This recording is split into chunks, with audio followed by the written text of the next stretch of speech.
Welcome into the best in true crime podcasting. This is True Crime Tuesday. I'm your host, Tim Dennis. Got a good show ahead, folks, today. Dumb Crime, Stupid Criminals will be on the way in just a bit. But first, want to talk to you about an interesting science in true crime these days, and that is criminal profiling. Our guest today has a really good book out there that I had the privilege of being able to read and be able to absorb.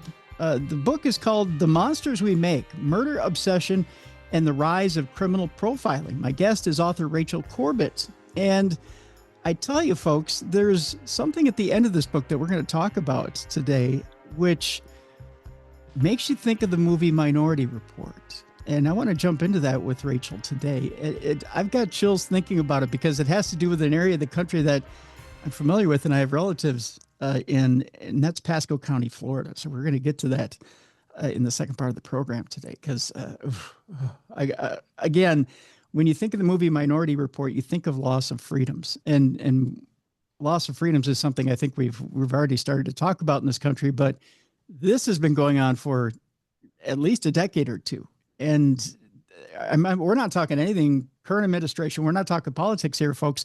We're talking about actual police crackdown on people before they've even committed crimes. And just through profiling, saying you could potentially be a criminal even though you haven't committed a crime. It's just, again, a matter of profiling. So let's tell you a little bit about our guest, and then we'll jump into today's program. Rachel Corbett is the author of You Must Change Your Life, which won the Marfield Prize, the National Award for Arts Writing. A features writer at New York Magazine, her writing has also appeared in the New Yorker, New York Times Magazine, and Atlantic. She lives in Brooklyn, New York. Ladies and gentlemen, let's welcome in for the first time to True Crime Tuesday, Rachel Corbett. Hi, Rachel. Hi. Thanks for having me. Thank you so much for being here. Love this book. Love this book because it really does point out that criminal profiling is not the exact science that we get on television, is it? No, not at all. And I came into this book being very interested in that, in criminal profiling, the kind you see on TV. I watched those shows. And I didn't know what I was really researching when I started looking into it, but I quickly found that it's really not what it's cracked up to be. It's very different. And there's a lot of reasons why criminal profiling is so popular, why we have shows like Criminal Minds and Mindhunter, and they're so explosively popular. But it's not because it's a good science. Tell me why it's not a good science. What are the beginnings of it? Tell me a little bit about the beginnings of it, and why do we think it's such an exact science? I really trace it back. It's hard to pinpoint the moment it started, but I think one era we can look at is in the era of phrenology, when, for example, Cesare Lombroso was one of the godfather of criminology, he's called, and he believed that there were certain facial features or bumps in the skull that could predict who was going to be a criminal. Often he was in Italy, and often the people he decided were criminals were people who had features that were more Asian or African or kind of outsider features. And he would even go to court and testify and say, this man, his jawline, it's clear he's going to be a murderer. So like give him the harshest penalty, that kind of thing. So it was really out of control. And then, it evolves over time. The way we think about criminal profiling now is the FBI's behavioral science unit. The guys in the basement who are, ramshackle at Quantico, who are, just sort of, they almost have a supernatural power, ability to get into the minds of murderers. And the problem with that is that there is a lot of research on violence, but that's not what the police were using or the FBI was using. They were kind of conducting their own research based on their own experiences, based on interviews that they conducted. And they came up with some theories about criminality that just haven't borne out to be accurate. There's one study that found that only about 2.7% of criminal profiles, at least those done in London, led to the identification of a perpetrator. So, but 80% of the police officers thought they were helpful at the same time. So there's this big mismatch between our desire to believe that we can get inside the minds of murderers and the reality of it. And I also go back to the era of Jack the Ripper, when one of the first sort of modern criminal profiles was thought to be written. And that was, Arthur Conan Doyle, the author of Sherlock Holmes, in fact, uh, was enlisted by police to sort of try to help catch Jack the Ripper. Yeah. Um, and I love that story because it really shows the how fiction and true crime are really wedded together, really from the beginning of this practice. Let's talk about Conan Doyle for a second, because the idea being that Conan Doyle was the ultimate in brilliant minds, and so they bring him in to kind of say, okay, if Sherlock Holmes had to break this down and try to figure out who this killer really is, how would he do it, or how would he go about it? And his true passion was true crime. He didn't want to write Sherlock Holmes anymore, right? He kind of threw Holmes over a cliff, and that was it. That was going to be Mhm. it. And then the public kind of goes, no, no, no, no, no, bring him back, bring him back. He brings him back reluctantly, but I think he really did want to sink his teeth into the Ripper. And then does he get it right? No, he doesn't get it right. But, he nobody really got it right. So he tries to he believed that Jack was maybe a more worldly man than the police thought. He analyzed the letter and thought there were sort of Americanisms in the language, and that therefore he was either American or he traveled extensively. There were theories that it was either a low-class Jewish person from Whitechapel, or that it was a very high-class doctor, for example, or physician, or kind of evil scientist or something. Mhm. It was one of the two, and he leaned more towards the second idea. And then there was also a police surgeon who wrote a profile of Jack the Ripper that was pretty groundbreaking in that he normally looked at autopsies to make conclusions about crimes and criminals, but this time he decided to look at personality factors. He thought about what Jack might wear, to be, no one had seen anyone with blood on them. So was he wearing all black? Or, he thought about the manner in which he killed in the middle of the street in public. So he must be a very cool, calm, collected person who was able to sort of function in society to some degree. So all of this was kind of new in this period, a new way of thinking about how to look at criminals or what they might be capable of. So based on what we surmise now, because we can't say we definitely know who the Ripper is, but we got a pretty good idea based on the little bit of DNA we have, right? And even that, even with touch DNA and the little bit we have to this day and age, we think we know who the suspect is.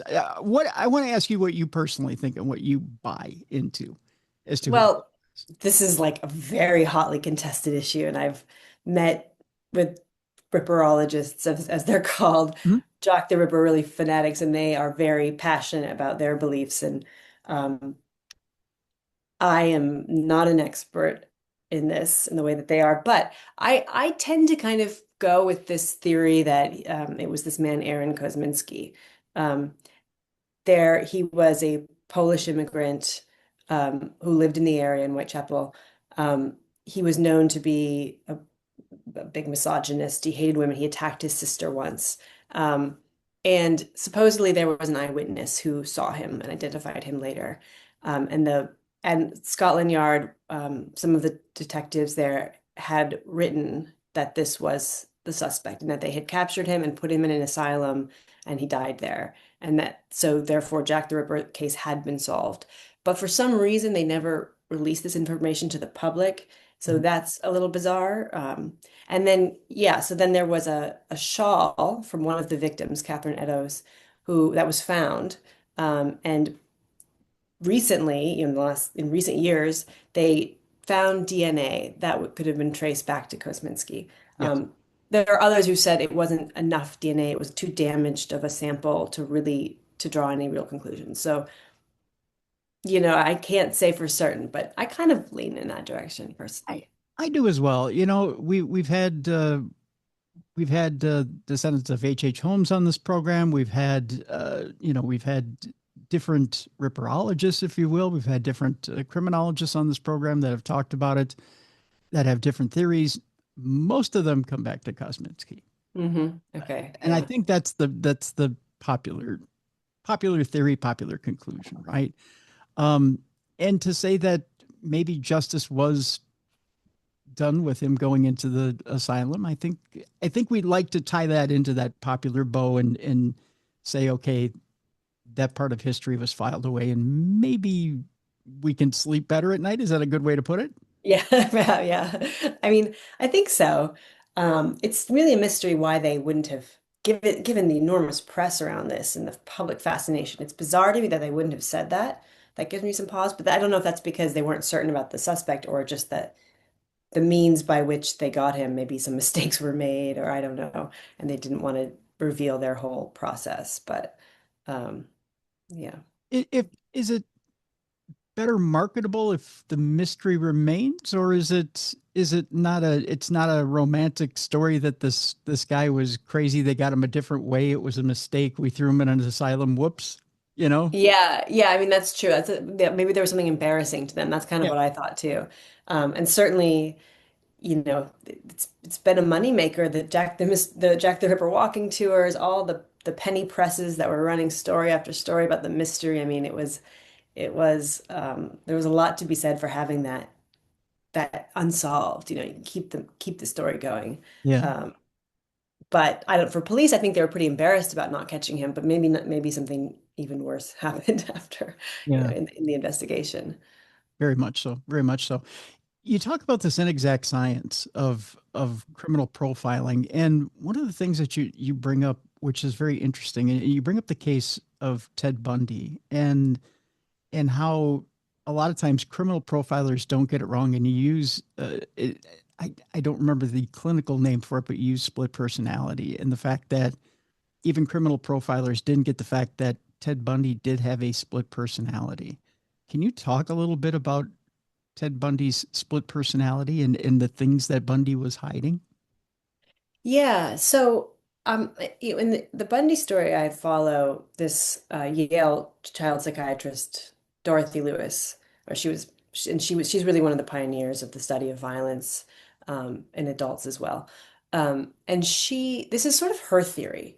She's someone who has interviewed probably more serial killers than anybody. I mean, she's evaluates them while they're in prison, and then testifies in court about their psychological state.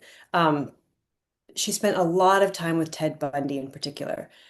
This was kind of the white whale of her career. Everyone else, she said she could sort of pin down as having three traits. The other murderers she saw, there was obscene, horrible child abuse. There was something wrong in the brain, injury or something that impaired neurological processes. And there was a psychiatric disorder like paranoia, schizophrenia, something. Um, but Bundy didn't fit that criteria. He always claimed that his family was perfect, that there's no abuse, it was a good Christian home. And she didn't really believe that. He hid a lot. And some of those his grandfather was passing as his father. His grandfather was actually pretty terribly abusive. Um, so she just he gets executed, but she keeps investigating this case. And she still is to this day as far as I know. And she believes now, people, many psychiatrists don't believe multiple personality disorder, or what we now call dissociative identity disorder, is real. And back then, there was skepticism. She very much believes it's real. And she's seen it in other clients. And so with Bundy, she says that there were these moments she would observe with him where he would sort of switch. He would speak about himself in the third person. He would sometimes refer to an entity, that it was the entity that killed, not him. And there were times when she said his whole being changed. He started to smell different. He would speak to her in a menacing way where he never had before. She recounts this incident where she's sitting in the cell with him, and they've become sort of friendly at this point. They know each other well, and he suddenly turns, his eyes kind of go black, and he says something really ominous to her. He says, the man before you never committed any murders or something like that. And he'd already admitted it to her, so this was bizarre. And then she looks up in the window to where the guards are standing, and she realizes they're not there. and she's suddenly like realizes she's alone in this room with Ted Bundy, and she's backed up against the wall, and he's by the door, and it's the first time she ever feels afraid of him because she feels it's not him, it's somebody else. Um, I don't think we can say for sure whether this was real or not, something she concluded long after he died, but it's definitely something she believes strongly today. You know that odd smell you're talking about and the change in personality. There are some people that believe that that might have been a demonic possession that Bundy had. Where do you fall on that when someone says that? I'm not demonic possession. I is not really my area of expertise. I don't tend to. I I suspect there's probably a scientific reason for it. She believed it was fear Mhm. when someone. I know that it happened also in court. Some people reported that he smell changed. She believes it's fear and something like when he realizes he could sort of delude himself that he wasn't going to die or come up with these excuses. And then sometimes she felt he would realize it, the consequences were coming, and that's when the change would happen. Um, but I don't know, I haven't looked that much into that. It's really fascinating to think about. It is. I've heard that side of it, and we've explored that side of it on the paranormal side of the show. That maybe, and mind you, it's a loosely tethered. Most of it is psychosis, and a lot of it is psychosis, if not all of it is psychosis, right? When it comes to Ted Bundy, when you break it all down, but that little sliver of what Mm. if, because if a deranged mind could potentially let in something that's supernatural or paranormal. Mhm.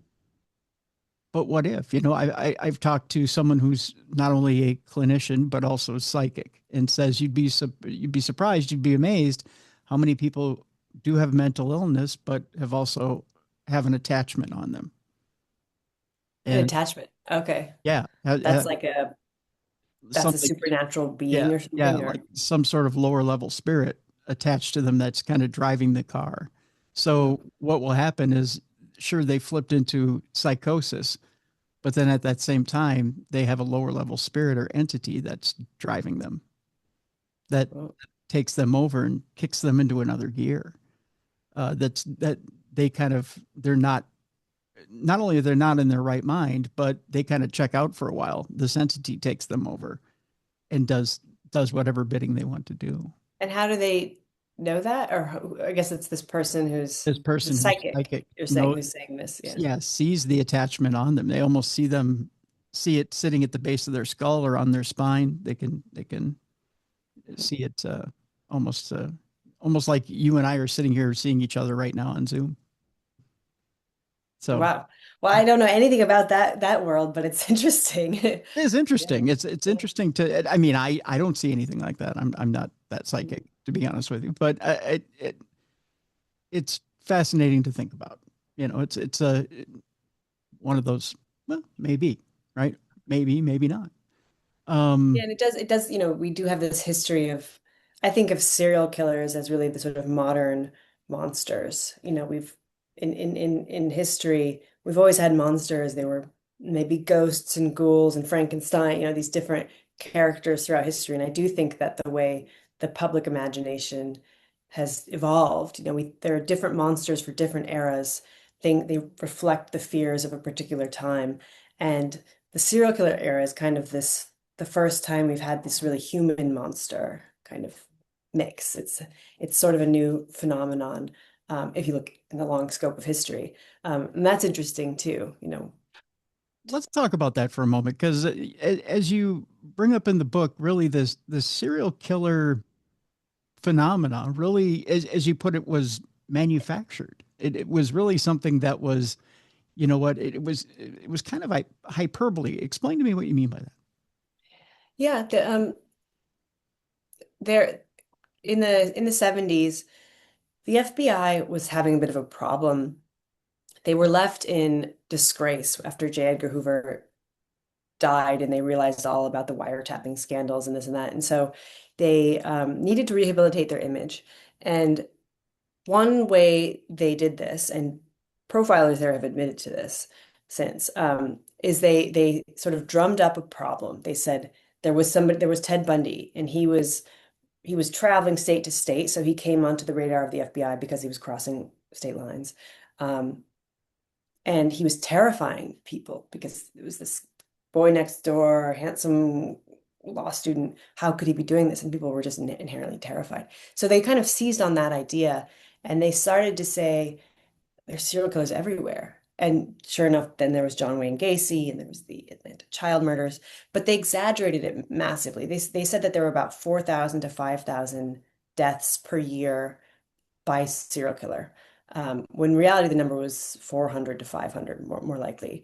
But no one ever corrected this. The public was terrified, and they started doing press conferences where they said, we have the solution to the thing that terrifies you the most. And it's these mind hunters, these guys in the basement. And they brought them out and they let them speak to the public. And they said, here's the problem we've created, and here's the only solution is us. And the public agreed to, they pressured their congressmen to give them more funding. And the FBI really succeeded in expanding its jurisdiction, getting more funding, and rehabbing its image all at the same time. Fears are often manipulated in politics to do things like that. Right, right. And this overreach, we'll call it what it is, an overreach, continues, and it continues in law enforcement. And we'll explain in the second half of the program how it goes from the federal level to the state level. And we'll give that example with Florida in the second part of the program. Um, I want to talk real quick. Speaking of that overreach, I want to go back to World War II real quick and talk a little bit about the beginning of the CIA, which is the OSS and Henry Murray. Mm-hmm. Let's talk about Henry Murray for a second, because he's an interesting, talking about psychology and being a bit of a dime store psychologist myself. Henry Murray is an interesting look in psychology without diving too much into him. Boy, he had some interesting theories, didn't he? Yeah, he's fascinating. I could write a whole book about him, but he was he was the head of the Harvard Psychology Clinic. In fact, he had no training in psychology whatsoever, but he was a wealthy, well-spoken, charming guy, and he talked his way into running the clinic. Um, and he was interested in psychoanalysis, which was just coming to America at the time. And he got very invested in the war, wanted America to fight and to get involved himself. So he contacted the OSS and they agreed to bring him on as a profiler. Profiling, happens in different spheres, not just at the FBI, but the CIA uses it to profile foreign leaders. We do it today with Putin and different people. Mhm. So this was the first time that they had done it, and they brought in Henry Murray and some other psychologists to profile Hitler, and they wanted, to predict to think about what his psychology might tell us about what he would do in the future, and then the agency would act accordingly, plan its moves. So Henry Murray read all of Hitler's writings. He read Mein Kampf. He watched his speeches, and he made odd, some odd theories about Hitler's mind. We got very invested in his sexuality and spent many pages on that. Maybe not so useful for the CIA, but he did predict accurately that Hitler would commit suicide before he would ever surrender, which of course happened. And but a lot of it also was nonsense. It was Yeah. fun to read in a way, but it was speaking of fact in fiction. This was a work of the imagination more than anything else. Um, and I He's very can much go, a fun read. I think we can keep a lot of it for the book so that people can go read yeah, about him in the book. I mean, everything from, leaving his wife to having a mistress to having a muse, if you want to put it that way, that he did wrong, to basically following Jung and his theories, to coming up with a whole new set of testing, to, I mean, there's a lot there. I mean, there's a lot there that we don't have yeah, time for yeah. yeah, he's something else. Um, And then he brought the strategies of war back to Harvard, where he began experimenting on undergraduates there, yes, yeah, including one very famous undergraduate, Ted Kaczynski. So there's a whole yeah. ties back in. We'll talk about Ted in the second part of the program, because again, someone who didn't necessarily get caught by profile. I mean, he got caught by profiling, but he didn't get caught by profiling, right? Yeah, it was kind of it was a profiler.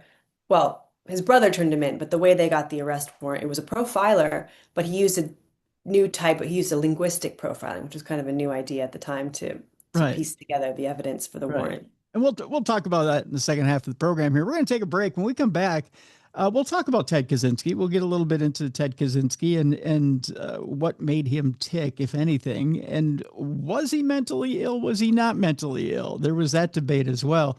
We'll get into that a little bit with Rachel Corbett, our guest. And we'll talk in depth about Pasco County and Minority Report and that whole scenario. Right, wrong, or indifferent. We'll talk about the ethics of what they did in that whole program when we come back. It's a little scary, folks, as to what was going on and what's going on in Pasco County, Florida. My guest is Rachel Corbett. Boy, this book is a good one, folks. I encourage you to go pick it up. We have a link in the description of this program. It's called The Monsters We Make, Murder, Obsession, and the Rise of Criminal Profiling. Rachel Corbett is our guest. When we come back, Ted Kaczynski in Pasco County, Florida. And are they going Minority Report on the bit? We'll talk about it when we come back right here on the best in true crime podcasting. This is True Crime Tuesday.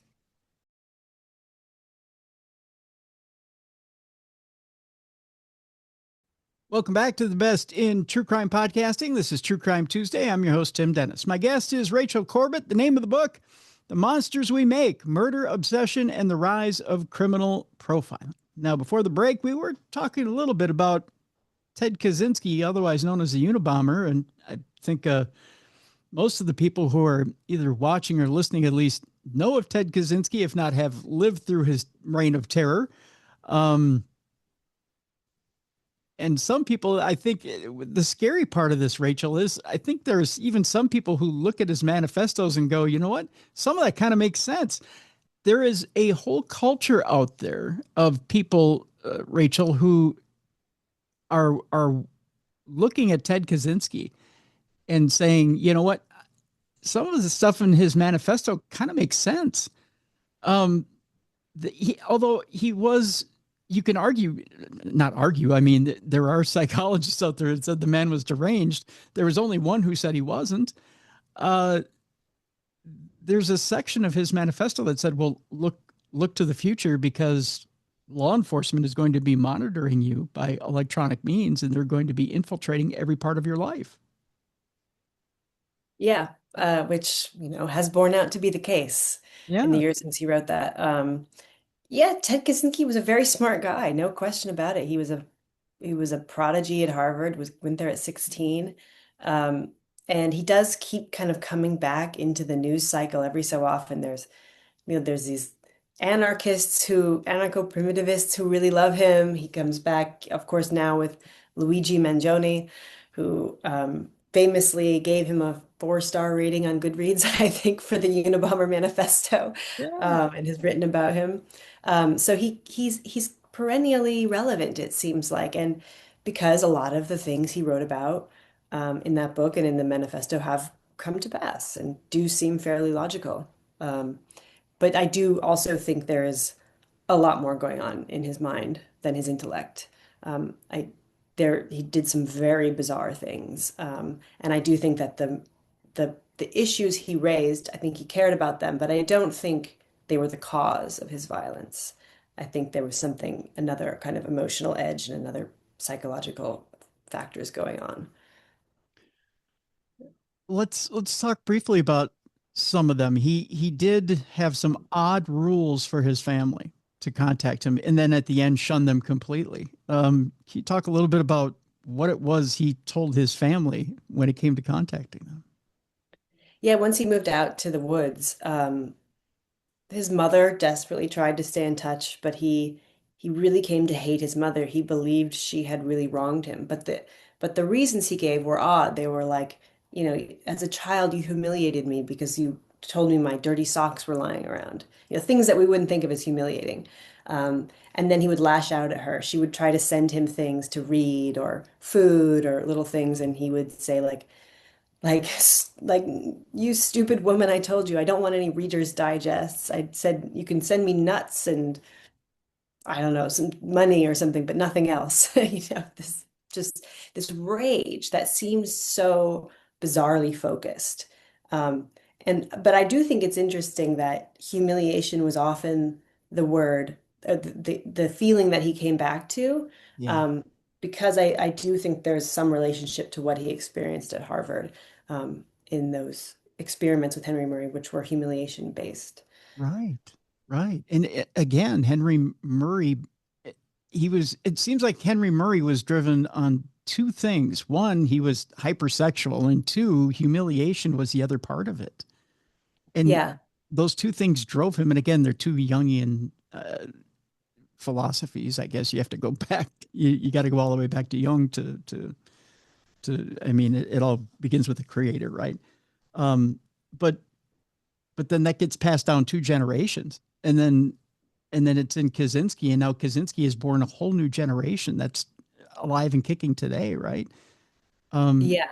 so how do you cut the head off the snake, right? When it's, I know, well, I mean, this is, it never, the cycle doesn't seem to end, this,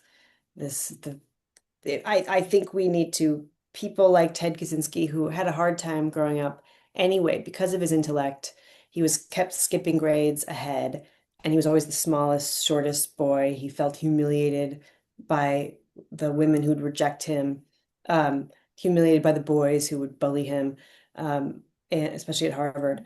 Um, so if you could imagine if he had gotten some help, some therapy or Yeah. something at that time, what could it have changed the outcome? If he hadn't then gone to Harvard and then been literally humiliated systematically for 3 years as part of this experiment, would he have cracked? Would whatever maybe latent psychological condition that he had not have been triggered if he hadn't been subjected to this? Like I don't know the answer to that, but um, certainly he was a vulnerable boy that got just put through a bunch of situations that exacerbated it totally. Well, then he goes out, commits the crimes, thinks he's lashing out and getting revenge. Well, then you're in for a whole new set of humiliation when you get caught. Because if he had fears before, now they're amped by 10, right? Yeah, I mean his biggest fear after being caught was that he's going to be psychologically profiled. He did not want to be evaluated. He did not want to be called crazy. He believed himself to be so rational and logical that it made him sane. Um, and I again think that might go back to his experience with the psychologist at Harvard. Um, he did also target psychologists in his bombings sometimes. Um, but yeah, that was his worst nightmare. And he even was willing to die. When his lawyers were building an insanity case for him to spare him from the death penalty, he said, "No, I would rather die than be called insane." Um, it didn't work. They didn't listen to him. They did it anyway. And he was diagnosed with paranoid schizophrenia in his trial, and it totally enraged him. Um, but he kept writing books in prison and kept corresponding with his followers and maintaining this sense of intellectual duty. But he did admit in one of his journals that he didn't kill for political reasons or for ideological anything to do with the technocratic future he warned about. He believed that was bad, but he said at one point, "I kill out of revenge. I kill because I have so much rage and it makes me feel better." And that's it. So then you have to think, where's that rage coming from? What was it? At least he was honest. I mean, Right, right, yeah, right. I don't know what to say about it other than that. At least he was honest. Yeah, Which yeah. you can't say for most killers, right? Most killers have they kind of give you a BS line about why they're doing it. Yeah, I don't think that Ted was a sadist in the sense of Ted Bundy, for example. Right. He wasn't out there enjoying the slow torture of an intimate dynamic with a victim. Ted was bombing. He didn't know who he was going to kill. He didn't really care how or who it was. He had targets, but I think that's a very different animal, very different psychological state to be a bomber like that versus to be a serial killer like Bundy. Now, could it be argued here, Rachel, that when you talk about criminal profiling, wouldn't a criminal profiler look at Ted Kaczynski and say, now, let's talk about what a criminal profiler would say versus how he was actually caught. Because a criminal profiler would look at Ted Kaczynski and say, one, he's a coward because the way he's killing people, he's sending out bombs, killing people without seeing his target, right? So the first thing you say psychologically is this is a man who can't face his target. He has to kill without seeing the victim. So the first thing is he's cowardly, right? So they want to call him out psychologically and say, first of all, cowardly. Can't He's probably weak. He probably is not a man of great physical stature. So they probably say he's smaller, right? Ted Kaczynski was not a small man, right? I thought he was much younger too than he was. Yeah, yeah. They thought he was much younger than what he was. So they probably would say he was probably a teenager in his 20s. They probably think it was meek and mild. So Yeah. you would probably build this profile of somebody he wasn't. He was older. He was larger in stature. He was a lot more, he was smarter than what they thought. Um, Yeah. so a criminal profiler would have totally got this wrong. Yeah. And they did. I mean, they were right that it was a white man, but that's not saying much because No, that's like every other bomber in American history. right. But yeah, they thought he was maybe college educated, but they certainly didn't think he had a PhD and was a tenure track professor at Berkeley. I mean, that was nowhere in Right. the and they thought because most criminals start out very young in their early 20s or teens. They predicted that this was his first, but in fact he waited, he got his PhD, he worked at Berkeley, he was saving money very deliberately to go do this, enact this life, but it took him a long time to get there. So Mhm. yeah, he was completely, and he left no physical evidence on anything. This was the longest manhunt in US history at that time, because there was just no way, even if they had a profile that was accurate. How would you put it on a person? Who's okay, but he's like this, but who's that? Who's the guy? Um, and so, of course, it was his brother who, in fact, turned him in. Yeah. And and off of a handwriting sample.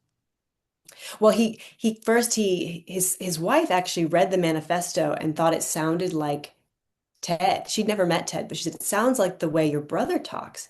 And his brother read the manifesto and he goes, God, it does sound like him. He used this phrase, cool-headed logician. And David Kaczynski thought, like, I've never heard anybody else say that phrase. Um, and so it, and then he wrote to Ted to try to find something that would say it wasn't true, but Ted's response was very alarming, very terrifying. He called them emotional bombs, the letters he would write Yeah. um, to his family. And so they they they identified the suspect that way, but then the FBI agent James Fitzgerald um, took the old writings that David Kaczynski gave him and compared them to the manifesto, and he found other phrases that were sort of it was a you can have your cake and eat it too. It was the inverse. I forget how does the phrase go, You but can, however we say it was the opposite. He oh, you can inverted. eat your cake and have it too. Yeah, Yeah. yeah. So they saw that twice and written in two places, and so that was kind of the smoking gun they used to get the arrest warrant and actually go after him. But none of that was based on a profile, a traditional criminal profile. Yeah. Yeah. So really they didn't really profile him at all. I mean, the other thing too about what would have been a traditional profile for that type of serial bomber is there would have been a political motive because most serial bombers have a political motive. Yeah, and he certainly said he did. He claimed that he was doing this to warn people of the coming, you know, Yeah, when we're going to be human automatons, in the future. But but he um, threw people off with that. yeah, yeah, yeah. I think he believed it. But yeah, I mean, you have to think a lot of people have political motives, but they don't kill. So there's something else in these people, in addition to that political ideology. Something's wrong, Yeah, emotionally, psychologically, something right, right. also. It's a fascinating case study. Speaking of fascinating case studies, as we begin to kind of start to wrap things up today, I have relatives in Pasco County, Florida. Yeah. And it's already an interesting area. I'll give you that because History. criminally, it's an interesting area. It's not the most wholesome of areas in Florida to begin with. Now, the argument can be made, Rachel, that um, it's that way, I guess, for a reason. Now, the case studies that you have in the book, these are people that went there with wholesome intentions. They went there in a time in Pasco County's history when it was a great place to live, right? And they went there with wholesome intentions to start a new life, a great life. Um, and at the time, explain to me why Pasco County enacted the program that they enacted and what they enacted. Um, there was a new sheriff who was appointed under former Governor Rick Scott. He was a young guy. He had strong political ambitions. He was sort of making a name for himself. And when he was appointed sheriff, he wanted to make his mark and he wanted to reinvent the department. So he brought in this technique that he called intelligence-led policing. And he wasn't the first to do it. We've been in New York, we had CompStat. There was Predpol was a company that was doing predictive policing starting in California originally and other places. But he took it much further. Those programs have also been widely criticized for targeting certain minorities over others, and they've had some of them have been phased out. Predpol got phased out right away. But he went further and he decided that, we can't just be reactive police, we have to be proactive. Therefore, we have to identify criminals before they make their mark. And to do that, he thought you needed to target children. Children are people who might be, young people. If crime starts often when you're in a late teenage, 20s, then you have to look at the children. And this, of course, is a very terrifying prospect because, like Ted Kaczynski, you can say there's a type that commits this crime, but how you take that leap to who the actual person that committed it is very difficult. So here he created an algorithm basically that used criteria that are sometimes associated with criminal behavior. Violent people often might have been abused, they might have an incarcerated parent, those factors. But he took those factors and said, okay, look for kids who have these issues and maybe they're having problems in school and this and that. And then let's target them for enhanced policing.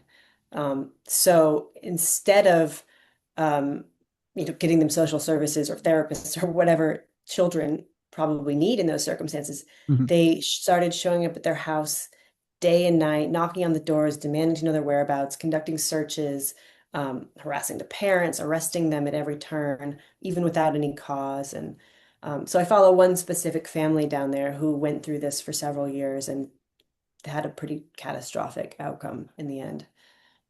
There's even one child who didn't finish school because he kept not being able to show up. He was tardy over and over and over again. Uh, Because the police were going to his house. Yeah, yeah, like because the police were showing up and putting him in jail. yeah. That's so they would put him in sort of the juvenile detention center and he would have to await his court hearing. So they would keep him there and it would take up to 30 days to get the court hearing. And every time they did it, the case was thrown out. The judge ruled threw it out. But the first time that happened, he was kicked out of school. You can't miss 30 days of school Yeah, in high school. So and he was ultimately arrested so many times that I don't remember the exact number, but it was around a year of his life he spent in juvenile detention without ever having been convicted of a crime or even charged with a crime. So it totally ruined his life. A kid who already had sort of a tough background, now can't get his high school diploma. He ended up getting his GED in detention. And then his father is, thinking, well, look at his friends now. There are all these kids from juvenile detention and not, yeah, they've moved to this area precisely to get out of that kind of climate, to get him in a good school. And right. it was just any opportunity he had was crushed by this policing system. Yeah, and it was the system that made him who he was, not any opportunity that he had on the outside. It was Yeah, I the mean, gang that turned him. yeah, and they would find things like, maybe like an empty marijuana bag with a trace or something, things that many teenagers would have, but he would get caught for it. And it was never enough to actually charge him with anything. It was just a bag that who knows. But that's not a reason to No. kick him out of, so that's not what, you don't get expelled for that, for example, you don't kicked out of. So yeah, it made them get caught for minor infractions in ways that other students wouldn't, or they wouldn't do anything wrong at all and they would just get angry.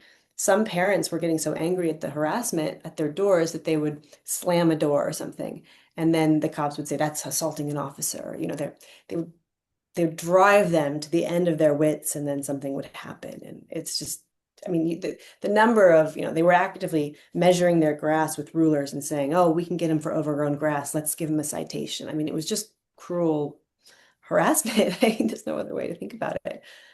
It was Um, insane. It was absolutely insane. Yeah, yeah. And you go from that to some of the stories you see coming out of Pasco County now, where it's, people half naked in Walmart that are, committing the weirdest crimes. yeah, that's a weird place, I have to say. I went there for the first time while reporting this story. It's got such a history, and there were all these other shocking things happening at the, in the jail. Where an officer put his gun through the slot in the door where you give a prisoner their food and Yep. shot a man through his in his cell. I mean, like, just like shocking things the police were doing down there. It's It's bizarre, lawless. man. Yeah. Yeah. It's bizarre. And you brought up more Minority Report, which it absolutely feels like. And in fact, the statement I got from the sheriff's department, they wouldn't agree to be interviewed, but they gave me a statement that said, this is not like Minority Report. That was funny because I was like, oh, I didn't ask. I mean, that did cross my mind, but I didn't ask that. So you already know it does seem like that. Yeah, you already know it is. Yeah. Yeah. Why would you mention it? Yeah. So I don't, and there were lawsuits. The department supposedly it was forced to end this program, but it's not clear that they have. It's not, now they call it something like focused offenders policing or something like this. It's so, and in this, yeah, there's not a lot of that there's a lot of support for the police and the sheriff down there. So I don't know how it changes in this particular climate. I suppose you have a different class of criminal down there committing atrocious crimes, but they're not spending enough time on that's going on. Yes, those are like quality of life crimes they were focusing on, and misdemeanors.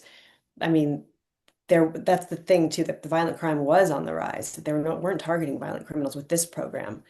I mean, they just said these will be violent criminals in the future. They predicted that. And so, and they would sometimes look at their past records of offenses, and sometimes the kids had done something, but again, it's not enough to take away their constitutional rights, to Right. their freedoms. So But you gotta let people commit the crime first. You can't, there's no such thing as a thought crime, especially in America. There's no such thing as a thought crime. You can't get somebody for thinking something. You can't prove somebody thought something. yeah, It's just that's the whole idea of Minority Report. exactly. And this, like, I get police want to stop crime before it starts. That is an understandable position, but you can't. You just don't know. You can't apply it to any individual person. You can make predictions about types and categories and places, but you can't, when you start putting the policing part into that, then I think we get into trouble. Right. Yeah. And again, we're supposed to be a free country. Let people live. Let them, you know. But until it infringes on other people's rights, let people live. Right. Right. It's none of your business. Right. It- Yeah. and it seems and if you, again, I encourage you to go get Rachel's book, The Monsters We Make: Murder, Obsession, and the Rise of Criminal Profiling, to read about just how much the Pasco County Police Department and the Sheriff's Department infringed on people's rights, these people's rights, because it was an extreme overreach. It, it they were in every corner, and when I say every corner, I'm talking every corner of their house, their yard, their lives. Uh, Like peering in through the windows at night, terrifying the children who lived in the house. Would climb over the fence, look over the fence, and they would just show up in the middle of that. I mean, it's terrifying. It's the father I spoke to has this realization at one point. He said he was away at work or something, and the police officers were banging on the window of his two daughters' room, little girls, and they called him. And they were terrified. They said, "Dad, there's men banging on the window," and he knew who it was, but then his instinct was to hang up and call the police because call 911 because that's what you do when there's strange men at your house threatening your daughters. But then they're like, "Oh yeah, we already have officers on the scene there." And it was like, what do you do? The people who are supposed to keep you safe are actually the threat here in this case. So Yeah. yeah, who's the criminal and who's not is the question. It's a line that often gets crossed in this book that I found. The people who are supposed to protect you are not necessarily the people who are, they're actually could be the ones doing the harm. That's Henry Murray. I think that's the case here. Um, Yeah. yeah, who's the criminal? 2.7%. Yeah. That's that's a pretty low number to say, you know what, that's a science. That's not a science, it's a guess. hmm And fine if you want to make guesses and write narratives and imagine what you think, but then don't call it a science and don't implement it as a practice with real life repercussions for people.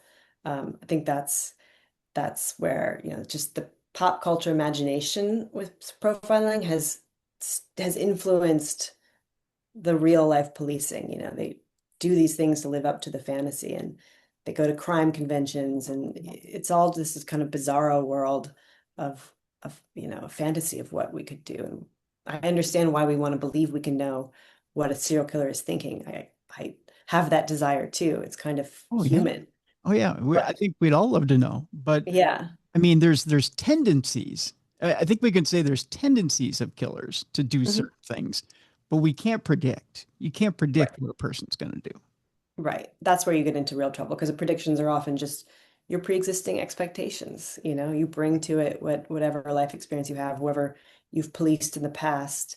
And it's just simply not accurate. It's just been shown time and time again. And the data you're using can be biased. The criteria that they put in for this, it comes from psychological studies, these correlations between abuse and criminality, but there's certainly not causation. And just a misreading and misunderstanding of the real science, Right. um, which we should keep doing. We should keep trying to understand, but um, we shouldn't make assumptions because it just takes us further from the truth.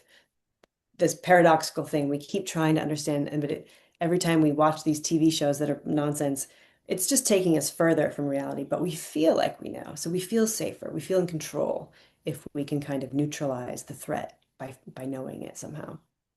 So last question then for you, Rachel. Is there anything that Hollywood can do to be a better service to us? Well, I don't think Hollywood's interested in being a service to anyone but themselves, Because it but the seems like market. But that in 42 minutes it seems like we're getting these fantastic stories of someone going, I think I know what this guy's gonna do, right? And then they seem to accurately read the mind of this somewhat stupid guy who's out there committing all these crimes. You know, yeah, I mean, and I talked to an FBI profiler in the book who consults on some of these shows, and he says he's always trying to kind of push back, like, well, there's different kinds of victims. It's not always the young white girl or different tries to push them in different directions, but they really have a formula and it works. It gets people to turn on the TV, and people like it. It's doing something, it's mostly women who watch these shows and listen to the podcasts. It's doing something for us psychologically to, I think, feel like we can understand it. Even though we know it's a fictional show, it sort of makes sense. They draw some conclusions that feel like they could be real. They wrap it up, they usually catch the guy, and then you can go to sleep feeling good that, justice was done somewhere, even if it's imaginary. I understand it's a salve on society's wound, but at the same time, you still turn on the news and you see everything that happens. So, I mean, there has to be a little bit of realization that, you know, that Well, the for, two might be feeding each other. Maybe we get the yeah. scarier the news, the more we kind of try to claim we control it or understand it or narrativize it so that we can own it somehow. Fair enough. Yeah, fair enough. Yeah, I think you're right there. I think you're right. The Monsters We Make, Murder, Obsession, and the Rise of Criminal Profiling. Folks, I encourage you to go get this book and realize just exactly how inexact a science it really is. I think you'd be shocked. I think you'd really, really be shocked. Rachel Corbett, I want to thank you so much for being on the program today. Thank you so much. It's been fun. Been very fun. Thank you so much. Folks, it's time now for us to lighten things up a little bit. It's time now for us to get a little dumb crimes and stupid criminals. It's Crayon News story time.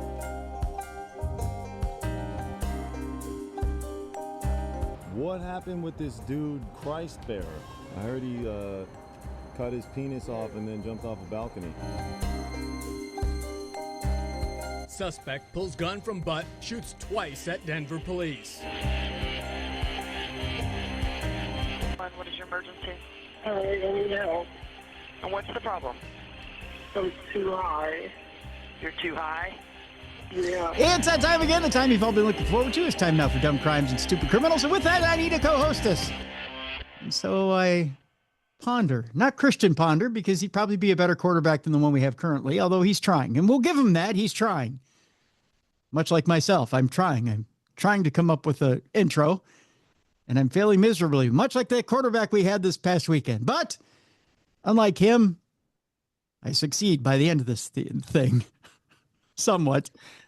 But here she is, ladies and gentlemen. She's intelligent. She's witty. She's funny. She's easy on the eyes. And unlike me, she succeeds most times when she sets out to put her mind to things. Here she is, ladies and gentlemen. Eater of worlds, slayer of charts, maker of many, many fine books on the paranormal, Jessica Freeberg. Hi, Jess. Hey, I think you did great with that intro. I tried. If it ain't broke, don't fix it. Oh, a lot of times just like J.J. McCarthy in the pocket, I wing it. That's all I can do. As long as everyone's trying. That's all that really matters, right? That's right. Give your best effort. That's right. Just give your best effort. Just go out there and do your best. Do your best and forget the rest. That's right. That's right. Got a big show today. Big show. Big show. We have kind of an unusual story to start us out here today, Jess, before we get into the funny. Oh. It's what I like to call a little bit of ironic funny. Not a ha-ha funny, but are you effing kidding me kind of funny. Okay, I like that kind. Yeah, we're going to go to Tennessee to start out today, Jess. First of all, everything good with the weekend? You had a good weekend? Oh, yeah, it was a great weekend. I spent a lot of time just writing, so it's kind of boring, but productive. No, nothing boring. That's a good weekend. It's a good weekend. I threw things at my TV. That's how I spent this week. Started at Friday night, threw things at the TV during the Gopher game, ended Sunday throwing things at the Vikings at the TV. Yeah. I threw my arm out. Did it help? I was going to say, did it make you feel better? It sounds like it made you feel worse. No, I need to go to the doctor and figure out how I repair a broken arm. I'm an old man. All right. We go to Tennessee with this with this story. A Tennessee death row inmate has declined to choose between the electric chair and lethal injection. Oh, okay. He just doesn't want to decide. And he was given the choice. When you're given the choice of one or the other, you have to choose. He just said, you know what? How about option C? There's no option C. How do you pick? I mean, I'd have a hard time making that decision. Well, it is Dumb Crime, Stupid Criminals. This guy right here, he just has decided, you know what? Maybe there is an option C. And they said, no, there's not an option C. Or D, none of the above? Yeah, D, none of the above. Not so much. Tennessee death row inmate Harold Wayne Nichols. I love the fact that every well-known killer on death row is, you give all three names. If I ever end up in jail for any reason, I have the coolest middle name that... Yeah, what is it? Well, it just rolls off the tongue. It's Timothy David Dennis. There you go. Oh, I do like that. Timothy David Dennis. Yeah. So I'd be the coolest serial killer ever because it rolls off the tongue. Yeah. And it's also the initials for the impaired line on your phones, TDD. Oh, and that's a good serial killer moniker too. Yeah. TDD. The Yeah. TDD killer. The TDD killer. It kind of sounds like a venereal disease, but it, yeah. Yeah. But it's kind of cool. Clear that up with a little penicillin. No big deal. Yeah, that's right. A little bit of penicillin will clear that right up. But Harold Wayne Nichols on Monday declined to choose between the electric chair and lethal injection for his December 11th execution, meaning the state will default. You don't get to say, "Up, I'm not going to choose, so we're just going to put it off," and then smile and go, it doesn't work that way. No. Yeah, they default to lethal injection. Okay. I think that'd be what I'd pick. But here's the thing, we've had experts on the show who tell you that lethal injection isn't necessarily the most fun way to go or the least painful way to go. Just electrocution just seems terrible, doesn't it? It might be quicker. Really? Have you ever heard about first of all, lethal injection was not discovered by a doctor, nor was it built by a doctor. It was built by a traveling salesman. Yes, I have heard this before. This Yeah. is crazy. Yeah. And a lot of times you end up drowning in your own fluids and burning to death. So you just can't scream because it shuts down your systems. But the death is a slow one. It takes up to 10 minutes for you to die. You're well aware of the pain, and you're in pain for up to 10 minutes before you die. Well, what did this guy do? Oh, well, let's judge on that, shall we? And then we'll Let's see if he deserves to suffer for 10 minutes. Whereas with old Sparky, it's kind of it's a brrr, and then you probably suffer for a minute or two. Yeah. What's actually there's no good way. Like hanging, that seems terrible. What if you don't die right away and you're just like swinging there? That's true. You know what the quickest way is, believe it or not? Firing squad. That's right. Yeah. Firing squad is the quickest way to die and the most humane. Yeah, but someone just shoots you in the head, you're out. It's the visual of it, though, that people think is inhumane. Yeah. Nichols was sentenced to death in 1990. He's been on death row, Jess, for 35 years. I don't know which is worse, that he's been sitting there that long or that 1990 was 35 years ago. Yeah, right. After he was convicted of raping and murdering Karen Pulley, a 21-year-old student at Chattanooga State University 2 years earlier. He has 2 weeks now to change his mind about choosing which method will be used. Tennessee Department of Corrections spokesperson Dorinda Carter said in an email. He was scheduled to be executed in 2020 and had chosen the electric chair at the time, but then was given a reprieve due to COVID-19. Tennessee inmates who were convicted of crimes before January of 1999 were permitted to choose electrocution over the state's preferred method of lethal injection. Although several states still permit the use of the electric chair, it has only been used 5 times in the past decade, all in Tennessee. Wow. Mm-hmm. So most states go with lethal injection. Lethal injection. Mm-hmm. That's it's kind of almost torturous to make them choose, don't you think? You know what? I guess it's their right to want to go out the way they want to go out, I guess, right? I guess. Well, it shouldn't be really their right. They didn't let the person choose how they were going out. Very true. We should just kill them the way they killed the person there.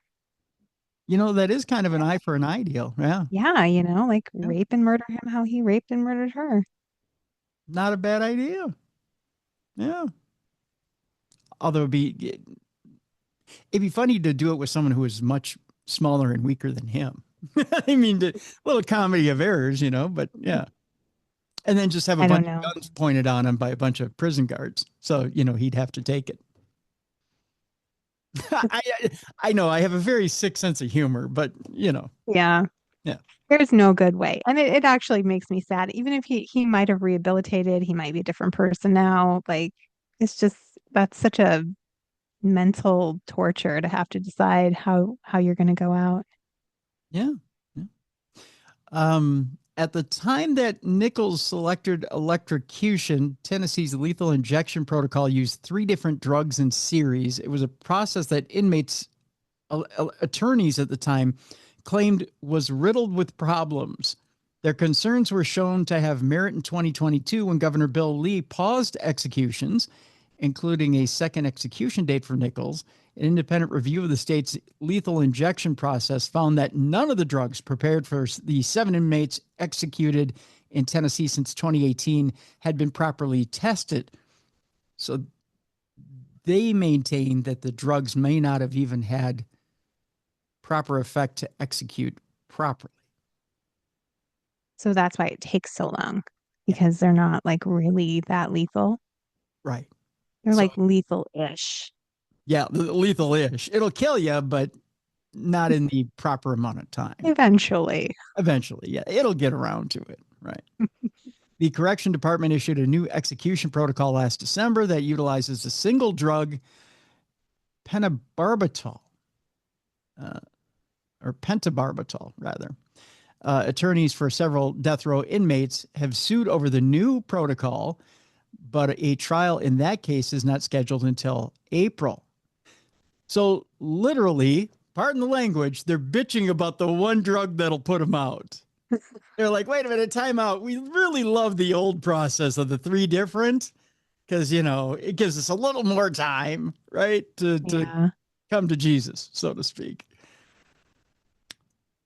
They're bitching about the rusty spoon. It's pretty much is what it is. Right. Yeah, I don't know. Now, here's the thing, Jess. Nichols confessed to raping and murdering Pulley, as well as several other rapes in the Chattanooga area. Although he expressed remorse at trial, he admitted that he would have continued his violent behavior had he not been arrested. Wow. So, you know what, Nia? I think it's time. Yeah. I mean, it's rough because my only issue with the death penalty is if there's any doubt, like if there is a little kernel of maybe they didn't do it, then I don't think they should be executed. But when they said, yeah, I did it and I would have kept doing it. Yeah. Then it's like, okay, well, but it's still sad because once upon a time he was a little boy who had all this potential and something messed him up. Like, what broke him to make him do that? Well, is it nature or nurture? I guess got to be a combination, I suppose. Yeah. I mean, was it truly, a lack of nurture that turned him into this killing machine, or was it really part of nature that he got a taste for blood and said, you know what, that's what I've always meant to be. I've always meant to be this killing machine and nothing more, Sad. Yeah, it is. It is. All right, we can start to kick it into a funnier gear here. I mean, we're going to start to turn that corner with this story. It is still a sadder story, but it's got a weird twist to it. We go to New Mexico, where a man is accused of killing 2 victims, although he tells police that a cockroach told him to do it. Okay. Right. A cockroach. Yeah, cockroach. Sometimes, the devil tells you to do it. Sometimes it's a cockroach sitting on you. It's a little like Jiminy Cricket sitting on your shoulder. Oh, it's kind of cute when you put it that way. Yeah, but an evil Jiminy Cricket. 25-year-old Alexis Hernandez said he'd received an encrypted message and a cockroach that he needed to kill, authorities have claimed. Ooh, this is some big-time spy stuff right here. A man in New Mexico is facing murder charges in connection with the death of 2 victims before telling authorities that a cockroach ordered him to do it. That's right. You heard that right. On Friday, November 7th at approximately 10:27 p.m. local time, Bernalillo County Sheriff's Office, South Valley Command deputies responded to reports of gunfire near the 1400 block of Entrada Bonita Southwest per a Facebook post The BCSO said when deputies arrived, they located 2 deceased adult males inside the residence with apparent gunshot wounds. 3 additional adults and 2 young children were also found inside the home.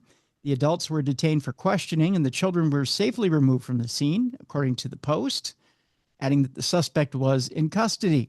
The suspect had been identified as Alexis Hernandez per an arrest warrant affidavit obtained by People magazine. I'm going to show you a picture of this guy, Jess. This is the kind of man who gets talked to by cockroaches right here. Does he have like, what's going on with his face? I know, it looks like he like hit the dunk tank full of crap, right? Yeah, or fell in a vat of acid. I can't decide if his face is dirty or his skin's coming off. A little of both. A little of column A, a little of column B. Yeah, let's just say exfoliating is in his future. Yeah. According to jail records seen by People magazine, the 25-year-old Hernandez was booked into the Metropolitan Detention Center on the morning of Saturday, November 8th, and is facing 2 open counts of murder in the first degree. After officers responded to the shooting on Friday, they were allegedly met by Hernandez at the front door, and he had a firearm on his waistband and a Marine Corps saber on his hip. That according to the arrest warrant affidavit. The suspect reportedly told officers he was in the Marines and had to do what he had to do. He was detained and had allegedly said there were 2 bodies inside the property. Now, Hernandez allegedly believed that the owner of the property had been stalking him by placing cameras in the lights. That, according to the document, he also heard creepy voices coming from the vents. I think we can see that mental illness is at play here. Officers discovered that a deceased man with possible gunshot wounds in the front of the house was in the front of the house after entering the residence, while a second man with apparent stab wounds was found in an attached apartment. One of the victims was the owner of the property, the report stated, with authorities adding that the suspect had confirmed he knew both of the deceased men. Hernandez said he had been getting signs to kill the property owner. The document noted that the suspect had received an encrypted message in a cockroach because the property owner did not like cockroaches. I need to chew on that for a minute. So the message came through something which he hated. Yeah, he got the encrypted message in a cockroach because the property owner didn't like cockroaches. So that's how you get the message to the guy to kill the guy, because he'll never see it that way, I guess. When he says encrypted message in the cockroach, did it like come to him and like squirt out the message like printer or something? Like it came out as, or did he like, hey, that guy, that kind of message? There's a guy over there you got to kill. It's kind of like Mr. Hanky. Yeah. Hey, buddy, there's a guy over there you got to kill. That's a perfect cockroach voice. Yeah. That's so weird. Yeah. Hey, buddy, here's a gun and a knife. You choose which one. I don't care as long as he dies. You know, I mean, it's kind of a weird thing, you know, for a cockroach to request. Yeah. You know, strange. if a cockroach ever comes up and requests something of me, and I ever come to you and say, hey, Jess, I had this weird conversation with a cockroach, and I think I need to kill somebody, I need you to just calmly put a straitjacket on me and take me to Anoka State Hospital. Don't tell me where we're going. Just put me in the back of your car and say, we're going for a little ride, Timmy. I'm just going to put you in the trunk. Yeah, just enjoy the scenery. Here's a juice box. Yeah. You're going to need you to a nice padded room, buddy. You'll be okay. That's right. You're going to take a nice long rest. Maybe even working too hard.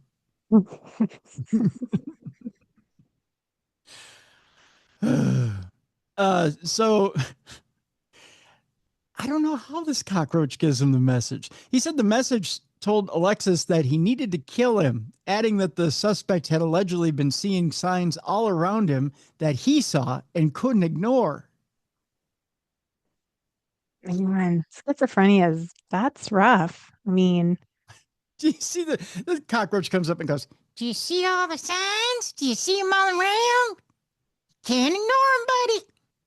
Go get them. Here's a knife. Here's a gun. Go crazy. Literally. Yeah. The suspect had previously bought a Glock handgun for protection. Sure he did. The warrant stated, adding that he'd been afraid for his life when the two men reportedly took him into the back room of the house. Hernandez then allegedly shot the property owner in the head and the other man in the kitchen. That's not what we call that area of his body, but okay. He then allegedly shot the victims again after going back to his Honda Pilot to reload the gun, the document added. The suspect insisted he was not going to take the two children that were in the house or do anything to them. But he did say he knew the juveniles were in the property and that they'd seen him shoot the two victims. The BCSO said in their Facebook post, BCSO homicide detectives have taken over the investigation. Detectives are continuing to gather evidence and interview witnesses. Additional information, including the identities of those involved, will be released once next of kin notifications are complete and the investigation allows, the sheriff's office added. The Bernardino County Sheriff's Office didn't immediately respond when contacted for additional information. Although they are trying to get a hold of the cockroach to see what exactly he had to do with all this. Exactly. I think there's some charges pending. Yeah. Although the cockroach had this to say, I didn't do nothing. I just told him, hey, I think these guys are shady. That's all the cockroach had to say. Yeah. Can't convict him for that. Yep. Hey, I didn't buy the gun.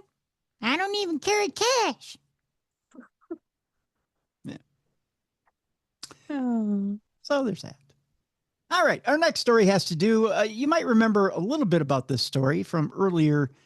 I think we talked about this story maybe even a couple of years ago, but it's all finally come around to a guilty verdict. A woman has pled guilty to lying about her astronaut wife accessing her bank account from a space station. Oh. Do you remember this story by chance? Kind of ringing a little bell up in there. Okay, well, let's get down to the nitty gritty on this deal. A former Air Force intelligence officer has pleaded guilty to lying to a federal agent by falsely claiming that her estranged astronaut wife illegally accessed her bank account while aboard the International Space Station for 6 months. Prosecutors in Houston, Texas said Friday. The guilty plea by 50-year-old Summer Worden on Thursday comes more than 5 years after she was indicted in the space case for lying about actions by her wife, Ann McClain, who is not John McClain's sister, believe it or not, but she is a U.S. Army colonel and West Point graduate and Iraq War combat veteran while they were in the midst of a divorce. The claim came at a time when Worden said that the couple was engaged in a custody battle over what Worden's then 6-year-old son, who had been conceived through in vitro fertilization and carried by a surrogate. Worden's trial in the case was scheduled to begin next Monday in a Houston federal court. The Kansas resident was accused of making false statements about McClain to NASA's Office of Inspector General and the Federal Trade Commission, where she alleged that McCain had committed identity theft. Worden, in July, alleged that her estranged spouse had guessed the password and illegally accessed her bank account while the spouse was deployed to the International Space Station. The U.S. Attorney's Office for the Southern District of Texas said in a statement headlined "Far Out" on Friday. However, Worden had actually opened the account in April of 2018, the office said. Both parties had accessed it until January of 2019, when Worden changed the credentials. The investigation revealed that Worden had granted her spouse access to her bank records from at least 2015, including her login credentials, the statement said. At the time of the alleged illegal access, McClain was preparing for what NASA billed as the first all-female spacewalk, which was later scrapped because the agency didn't have enough spacesuits to fit the astronauts, if you remember that particular mission. McClain's attorney told the New York Times in 2019 that she had checked the account to monitor the family's finances and that she had never been told by Worden that she could not have access to the account. McClain was aboard the space station from December of 2018 through June of 2019. She recently commanded the SpaceX Crew 10 mission, or Crew 10 crew mission, rather, to the space station from March of this year until August. Worden, who remains free on bond, is scheduled to be sentenced on February 12th. She faces a maximum possible sentence of up to 5 years in prison. CNBC has requested comment from attorneys for Worden and McLean. So imagine this, Jess. You've got a shared account with the hubby, and let's just say he's an astronaut. Okay. And you say, boy, he's been ripping me off left and right, except for they don't have that kind of internet in space. Do you think that that's going to fly? I mean, I would think not. Yeah. No. I would think that'd be pretty tough to prove. You know. Yeah. You can't be stealing money when you're in space. Plus, I mean, what are you going to spend it on? Yeah. Good point. Yeah. I mean, you're in space. I mean, are you paying off aliens? You're just floating around up there. I mean, it's not like there's a huge space casino you can go gamble at, or In-N-Out Burger you can go spend money at. I mean, there's not a lot up there to blow your money on, right? Yeah.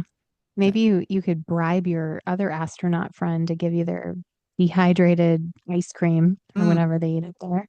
You could buy up all the Tang in Yeah. space. Yeah. I own all the Tang. Yep. Which I wish I could claim in real life, but I don't. But yeah, I don't know. Otherwise, there's not much. Yeah, there's not much you can do with all that money up there in space. So it's kind of a BS story. Yeah. It's a little silly. Yeah, you can't really, you can't get away with that. It probably should have had a better alibi. Yeah.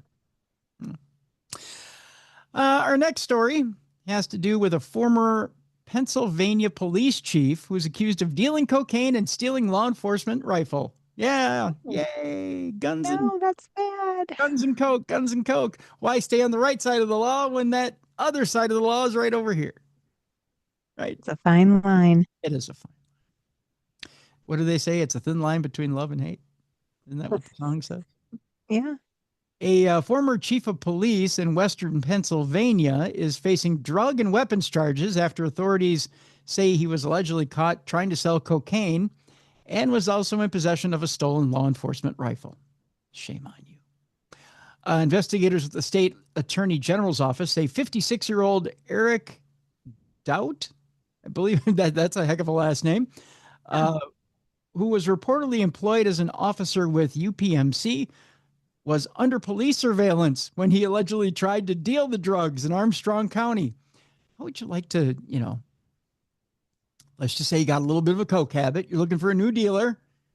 And here comes the chief of police. And you're like, oh, I've been busted. And he goes, no. I'm here to sell it to you. Yeah. You'd be like, yeah, right, buddy. You're like, yeah, right. Okay, here. Okay, just take me and I'm sorry. I'll repent. I'll be good. And he's like, no, just put your hands down here. How much you looking for? And you're like, huh? He's so confusing. And I'd probably be a little bit high from the last time I was doing drugs, so I wouldn't know what to think. Right. I'd be scared straight. I mean, at that point. Yeah. Yeah. I wouldn't know what to think. Authorities say he's also alleged to have stolen an AR-style rifle from the evidence locker at his former department in Westmoreland County. This type of conduct by a trusted officer of the law violates the oath that he took to keep our community safe, said the Attorney General on... No, his name is Attorney General Sunday. These people have weird names. Wait, what? That's his name? Attorney General Sunday. He's always off. Attorney General Sunday. The other guy was Doubt? The other guy's Doubt. What the heck? I don't know. As a sworn officer, he was duty-bound to remove these dangers from the community, and instead we alleged he peddled these poisons, said Attorney General Sunday. Investigators note that UPMC was helpful in assisting agents throughout the investigation. Officials say Doubt was arrested earlier this week and jailed on charges of felony possession with the intent to deliver and receiving stolen property. So there you go. One more crooked cop in the stir. Some people love Christmas. Just some people just hate it so much they'll do anything to get rid of it. Especially if you do it before Thanksgiving. Some people need their turkey before they see a Christmas tree. I get it. I do have a few Christmas decorations up, though. Yeah, well, that's okay. There's nothing wrong with it. I thought about actually putting some lights up before Thanksgiving, but then I kind of need to have my turkey first. Yeah, we're like Christmas outside, but Thanksgiving inside right now. That's okay. There's nothing Because wrong. we tried to put stuff up before it got cold. Oh yeah. See, that's the thing. If you try to put your decorations up outside after Thanksgiving, sometimes it's a little too cold, you know? Yeah. Yeah, I don't blame you. I don't blame you for that. But in Kingsburg, California, where it's nice and warm, you don't have an excuse. I mean, you No. put it up after Thanksgiving, right? Yeah, for sure. Well, the municipality of Kingsburg decided, you know what? We're going to put a huge Christmas tree up. We're going to put it up right in the middle of town. Well, right in the middle of town happens to be right in the middle of Draper Street. And somebody decided, you know what? Screw Draper Street. We're going to try and take the tree out. They tried to take it out with their car. Oh, no. Yeah. A driver crashed right into the Kingsburg Christmas tree and then fled. Just running away. Here's a little picture of the damage that was done to the Kingsburg Christmas tree right there. Boom. Well, it's still standing, so. Yeah, much like an Elton John song. It's still standing better than it ever did right there. Yeah. Yeah, look at that. Look at me quoting old Elton John lyrics. Can't tell your age by that, can you?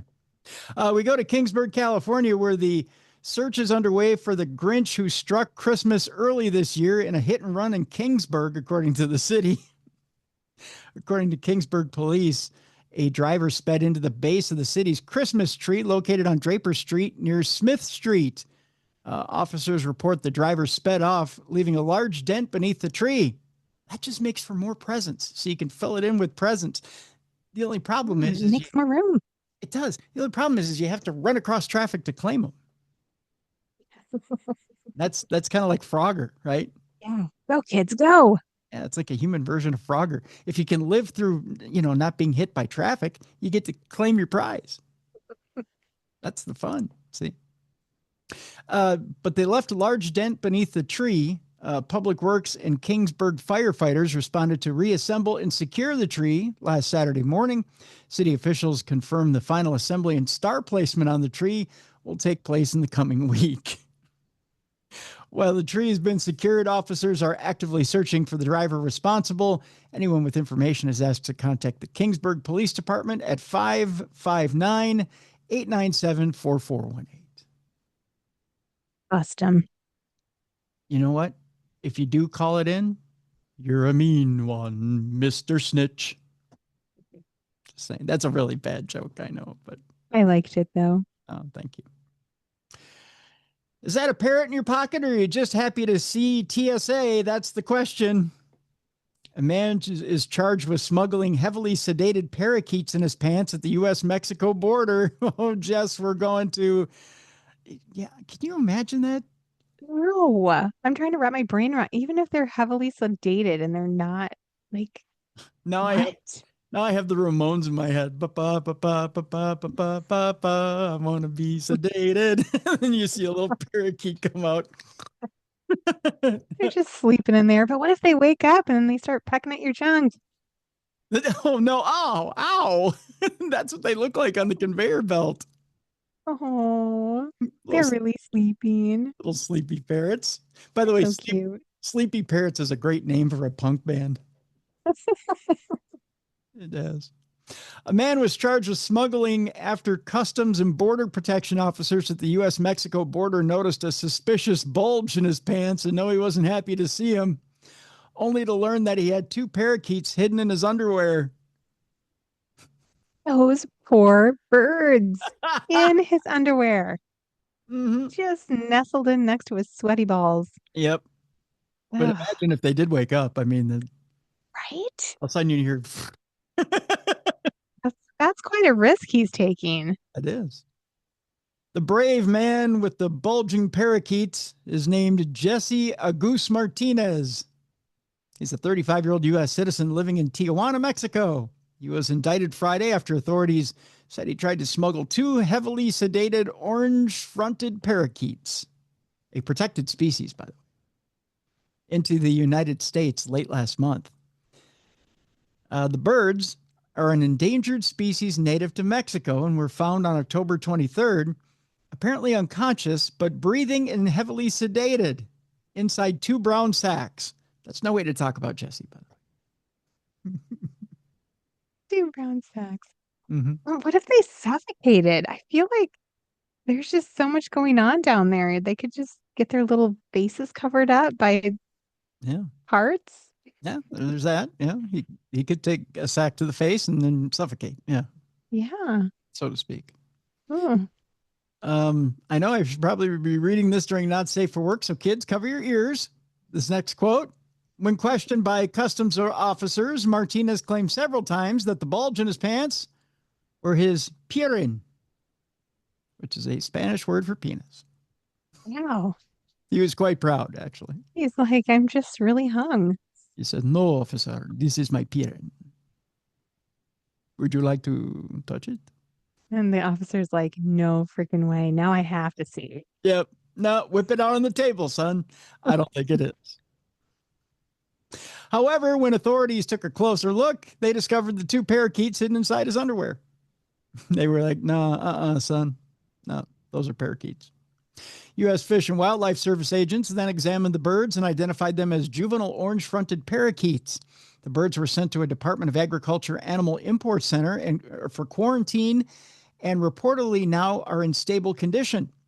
Orange-fronted parakeets, also known as Eupsitula canicularis, nailed it, are listed as vulnerable on the red list of threatened species of the International Union of Conservation of Nature and Natural Resources.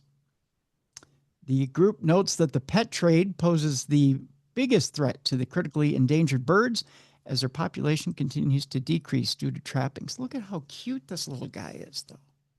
Would you smuggle him in your pants, Jess?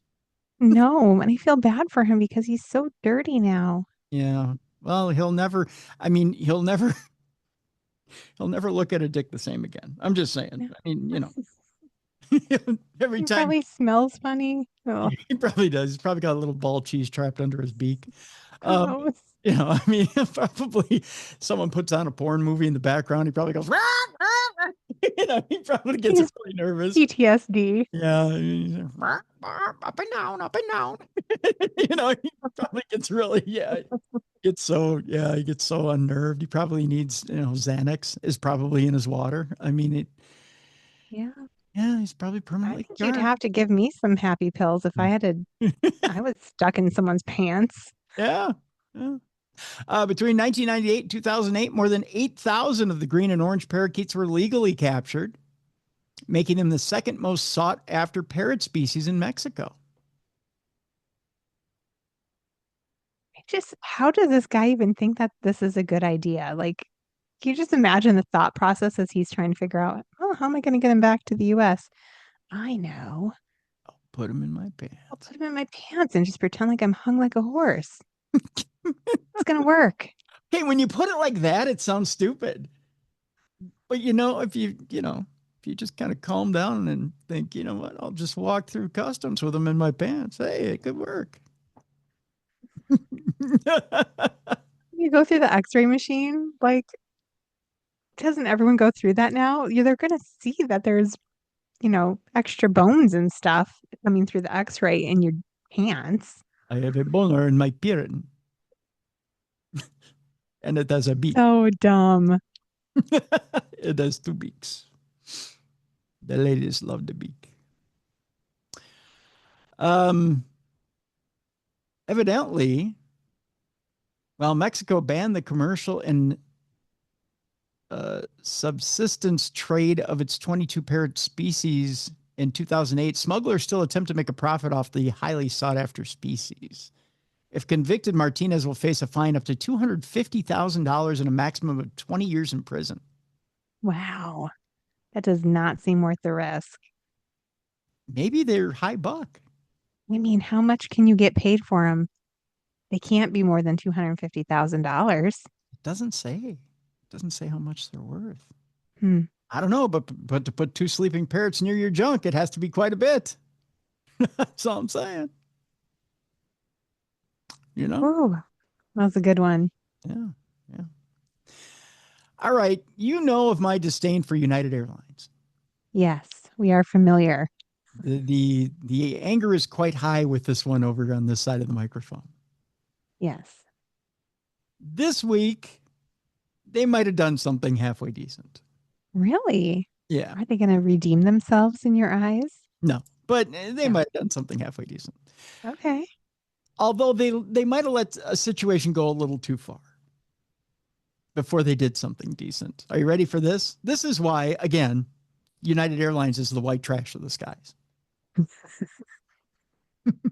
Are you ready for What this? did they do? I'm ready.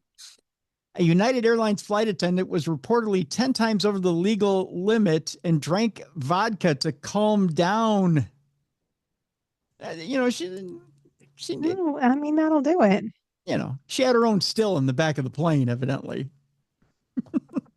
She comes out wearing one of those hats with just a couple bottles of vodka. Yeah, she's got the little construction straws. hat with she's got the construction helmet with the beer on each She's side. like, I'm just nervous, you guys. I'm a nervous flyer. I'm a nervous flyer.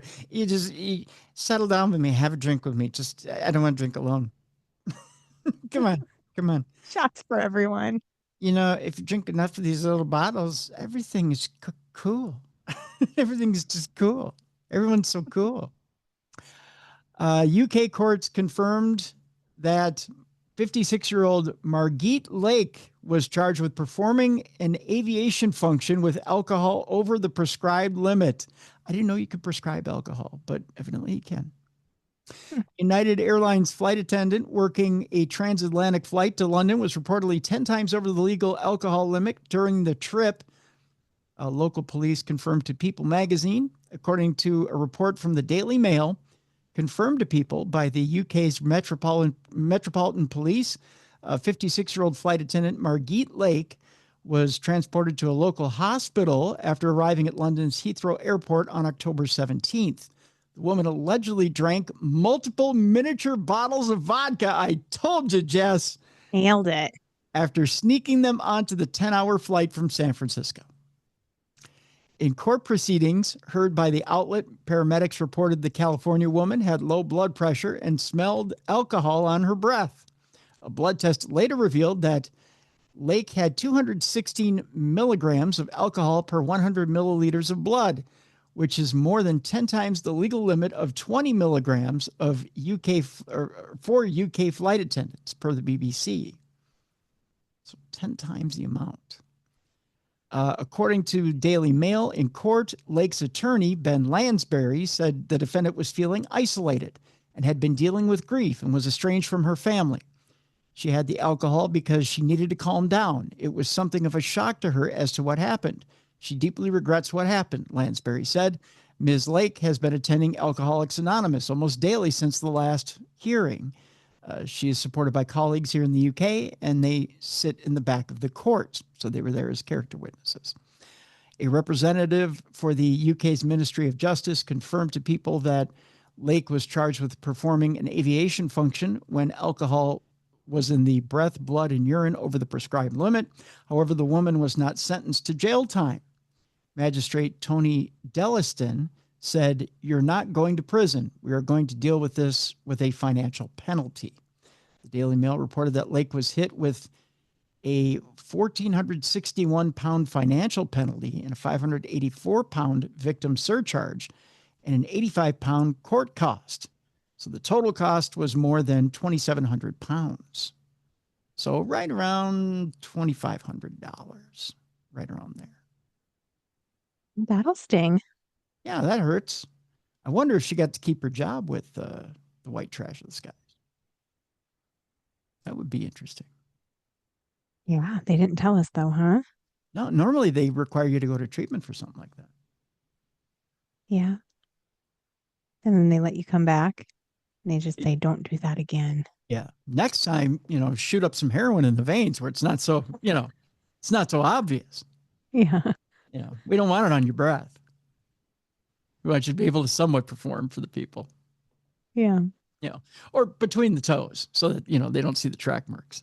Between the toes. Yeah. Oh, Just don't wear any open-toed shoes. ew, that makes me cringe. It sounds so painful. All right. I think we're going to get into some food stories here briefly. Food, as we know, Jess, food will drive people nuts. I mean, if a lack of food, somebody taking your food, somebody messing with your food, anything food related, people absolutely lose their stuff, right? Well, a soup shortage led to a vase attack and an arrest at a Miami assisted living facility. Oh, no. That's right. We're combining food in Florida in this story. We're going to Don't mess with their soup. That's right. Don't mess with the soup, especially at an assisted living facility, because let's face it, teeth are at a premium. And so soft foods are also at a premium. Yeah, they're very important. That's right. We go to Miami, where a 63-year-old man was arrested Wednesday after police say he erupted in anger over dinner at a Miami assisted living facility and then hurled a 2-foot metal vase at another resident. Oh, He meant business. that could be a deadly weapon if you hit him in the head. Oh, yeah. Well, but then again, you're old. Do you feel it? And two, if your brains are scrambled, well, we know it. And if you're old and you're throwing it, can you really throw it that hard? That's right. See, it's not like you're Nolan Ryan throwing a 100-mile-an-hour fastball. Yeah, that's true. Good point. See, Miami police identified the man as Osvaldo Nieves, who they say became enraged when the facility ran out of soup during dinner at the facility, which is located on Northwest 43rd Place. In case you're going there for the soup, I hear it's wonderful this time of year. According to his arrest report, staff members told officers that Nieves began shouting, stood up from the table, and grabbed a decorative metal flower vase from a side table. Okay, I get that we have an older clientele. You probably don't have ceramic vases because they get spilled all the time and they'll probably break. So you have a metal vase so that, if it gets knocked over, it doesn't break, right? I guess. But why wouldn't you have plastic? Because it's probably going to get picked up and thrown. You weren't banking on them throwing it. See, I would go with the rough crowd and think someone's going to use this as a weapon. We should probably have it be rubber or plastic. Yeah, you have to plan ahead. Right. How do you run out of soup though? That's like so basic. Yeah, but eventually, dining hours are over. You got to plan for the amount of people you got, right? You just have a surplus of soup. I bet they will now. By the way, that's a great album name, Surplus of Soup. That I forget what the name of our band was, but again, Surplus of Soup is a great album name. Yeah, we'll have to listen back. I forgot it too. Yeah. It's just so many good names in this episode. Okay. So according to the arrest report, staff members told officers that Nieves began shouting. He stood up from the table. He grabbed that decorative metal flower vase from a side table, and then he threw it on the ground twice.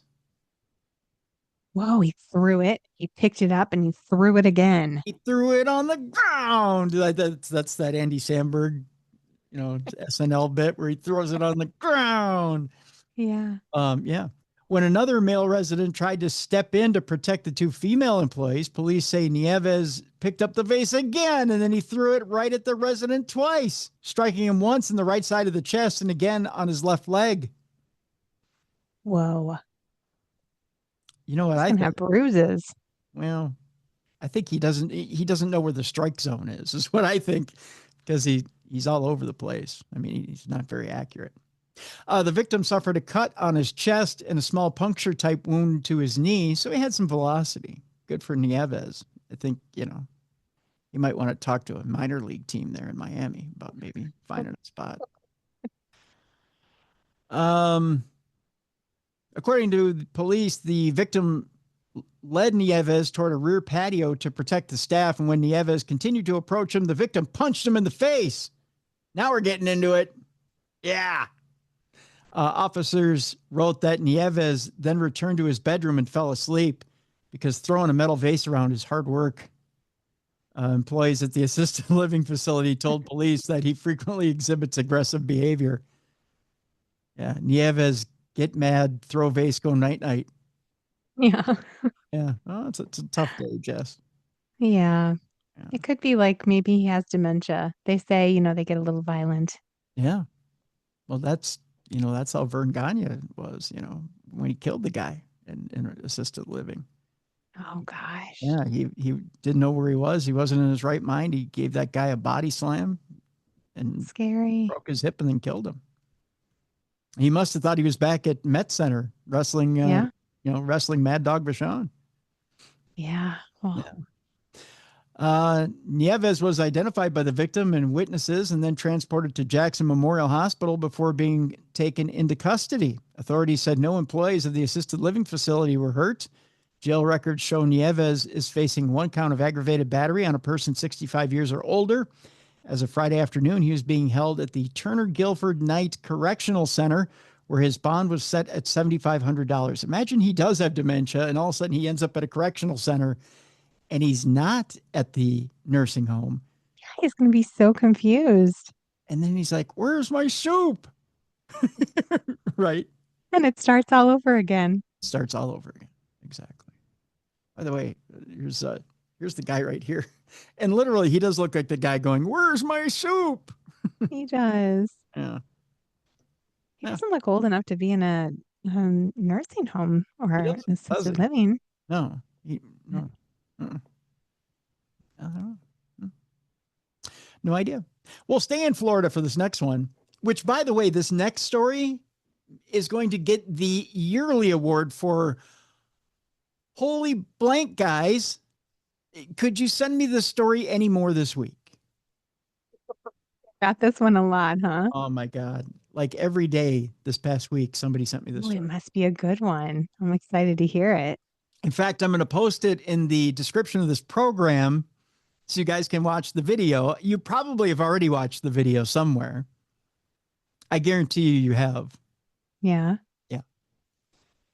The headline is Florida man falls through the ceiling into the arms of a SWAT team. This is the quintessential dumb crime, stupid criminal story. And I got it from every one of our audience members this week. Every single person. So thank you, every one of you who ever sent a story to us. You all sent me this story this week. I guarantee Thank you, everyone. Thank you, everybody. And I'm not saying this facetiously or to be a smart ass. No, for real. Everybody, because you all covered the base this week. In fact, let me see if I can blow this up. This is, see if you can see this, Justin. Can you see this? You see this guy Okay. falling from the ceiling? He literally falls right into the arms. The SWAT team is basically looking for this guy. He gets away from them. He's loading up a truck from Home Depot, and then he runs from cops and he goes into the ceiling of this place, and then he's hiding in what they think is the attic, but he doesn't sit on the beams of the ceiling. He sits on the sheetrock, and he falls through the sheetrock into the arms of the SWAT team. That didn't go as he was planning. No. So I've given you the basic plot, but we go to Sebastian, Florida, where a Florida man allegedly was running from law enforcement earlier this month, and he found himself falling through the ceiling of a home right into the waiting arms of a SWAT team, according to a local sheriff's department. According to the Indian River County Sheriff's Office, deputies received an alert from license plate readers about a stolen Ford F-350 in the area. The truck had been reported stolen in October. Investigators said they were able to identify the suspected driver as 37-year-old Keith Rogers after he bought lumber at a Home Depot using the truck. Deputies then located the truck parked in a driveway where Rogers allegedly unloaded wood from the truck bed before fleeing into the residence upon seeing law enforcement. The sheriff's office said Rogers barricaded himself in the house and refused to respond to verbal commands. Due to his extensive criminal history and previous statements that he would get into a shootout before going back to jail, SWAT and crisis negotiators were deployed at this point. So That's scary. Yeah, so he's a little violent, Jess. He's given that tendency, right? Or that indication that he wasn't going to go quietly. After a standoff that lasted several hours, Rogers fell through the ceiling into the arms of SWAT members, according to IRCSO. Video of the incident, which we'll have in this story that you can watch when you click on the link, actually shows that a SWAT member is holding the suspect's ankle after he began to drop from the ceiling. The suspect then falls to the ground and nearby SWAT members rush over to restrain him. It's unclear whether Rogers was injured or what caused him to fall from the ceiling, though the sheriff's office said he was believed to be hiding in the attic. According to authorities, Rogers was charged with grand theft auto and resisting an officer without evidence. And yes, it's quite... I was going to say it's kind of ironic because he was going to go out guns a-blazing and instead he just like drops into their arms. Yeah, like a baby. Literally like a baby. He's just, you can see his little baby legs that are dangling from the ceiling. And then the SWAT member actually walks over, grabs him by the ankles and yanks him down out of the ceiling. And like pulling a Thanksgiving turkey out of the ceiling. Not what he had planned. No, not at all. Not at all. All right. It's time now for Not Safe for Work. If you have, we already kind of stepped over the line once today with the parrots. Whoopsie. Maybe we shouldn't have, but we did. But if you still have kids in the room, you want to escort them out of the room, put on Bluey for them. Bluey's a great cartoon. And then put a little earmuffs on him. If your boss is in the room, put on Bluey for him. It's a great little cartoon. He probably won't understand it. It's your boss after all, but put on Bluey for him and then put little earmuffs on him. And then we'll get to the adult business in the room in 5, 4, 3, 2, 1. Sometimes, an affair is an affair and it's a fun little thing, right? And sometimes, but you have to be careful who you have the affair with. Okay. And you have to be careful when you confront, because sometimes affairs fall apart, right? Usually they do. Yes, usually they do. And you have to be careful when and where you confront the person you had the affair with, right? Mm-hmm. And you have to be careful as to where you confront that person, like place of work or, grocery store. Right, Jess. Church. That's where we're going. We're going to Did I nail it? I knew it. Nailed it. It's like you're psychic. It's like you helped me plan these newscasts. Here we go. The headline is Broke My Heart. Arkansas woman drove hours to confront pastor she was having an affair with, then shot him dead in front of his wife. What? Yeah. Oh no, he didn't deserve that, but no. Sometimes we get a little whipped up in our passions and sometimes we send them back to the Lord. You know what I mean? Confronting part I can get on board with. The shooting him dead part, not so much. Yeah, that's a little much. An Arkansas woman says she snapped after the man she was having an affair with refused to come clean to his wife. Oh gosh. So he's like, no, I don't know her, baby. And she goes, you know me, baby. Boom. Oh, no. Latasha Daniels, a mental health and anger management counselor, was indicted. No. Yes, she's That is not her job. That is her job. She's an anger management counselor and she shot a man. No. Yes. Gosh. She was indicted. She was indicted in 2019 after fatally shooting 36-year-old Brodus Perry, the former head pastor of Mississippi Boulevard Christian Church in Memphis, Tennessee. Now, according to the commercial appeal, authorities say Daniels drove hours from Little Rock, Arkansas to the couple's apartment in a Memphis suburb to confront Perry about ending the relationship with his wife. Okay. Here's a picture of everybody involved right here. If you can see that. Okay. All right. We'll get to the story here. Police say she shot Perry multiple times while yelling, "You broke my heart." You shattered his with a bullet, but he broke yours. Then she turned the gun on Perry's wife, Tabitha. No. Who survived her injuries. She shot her. Oh, she didn't do anything wrong. Right. She didn't do a thing. Oh, that's terrible. Mm-hmm. Brodus was shot in the head and Tabitha was shot in her left shoulder. So she just Poor went, Tabitha. She's just like living life, doing her stuff. Like, yeah. She had no idea.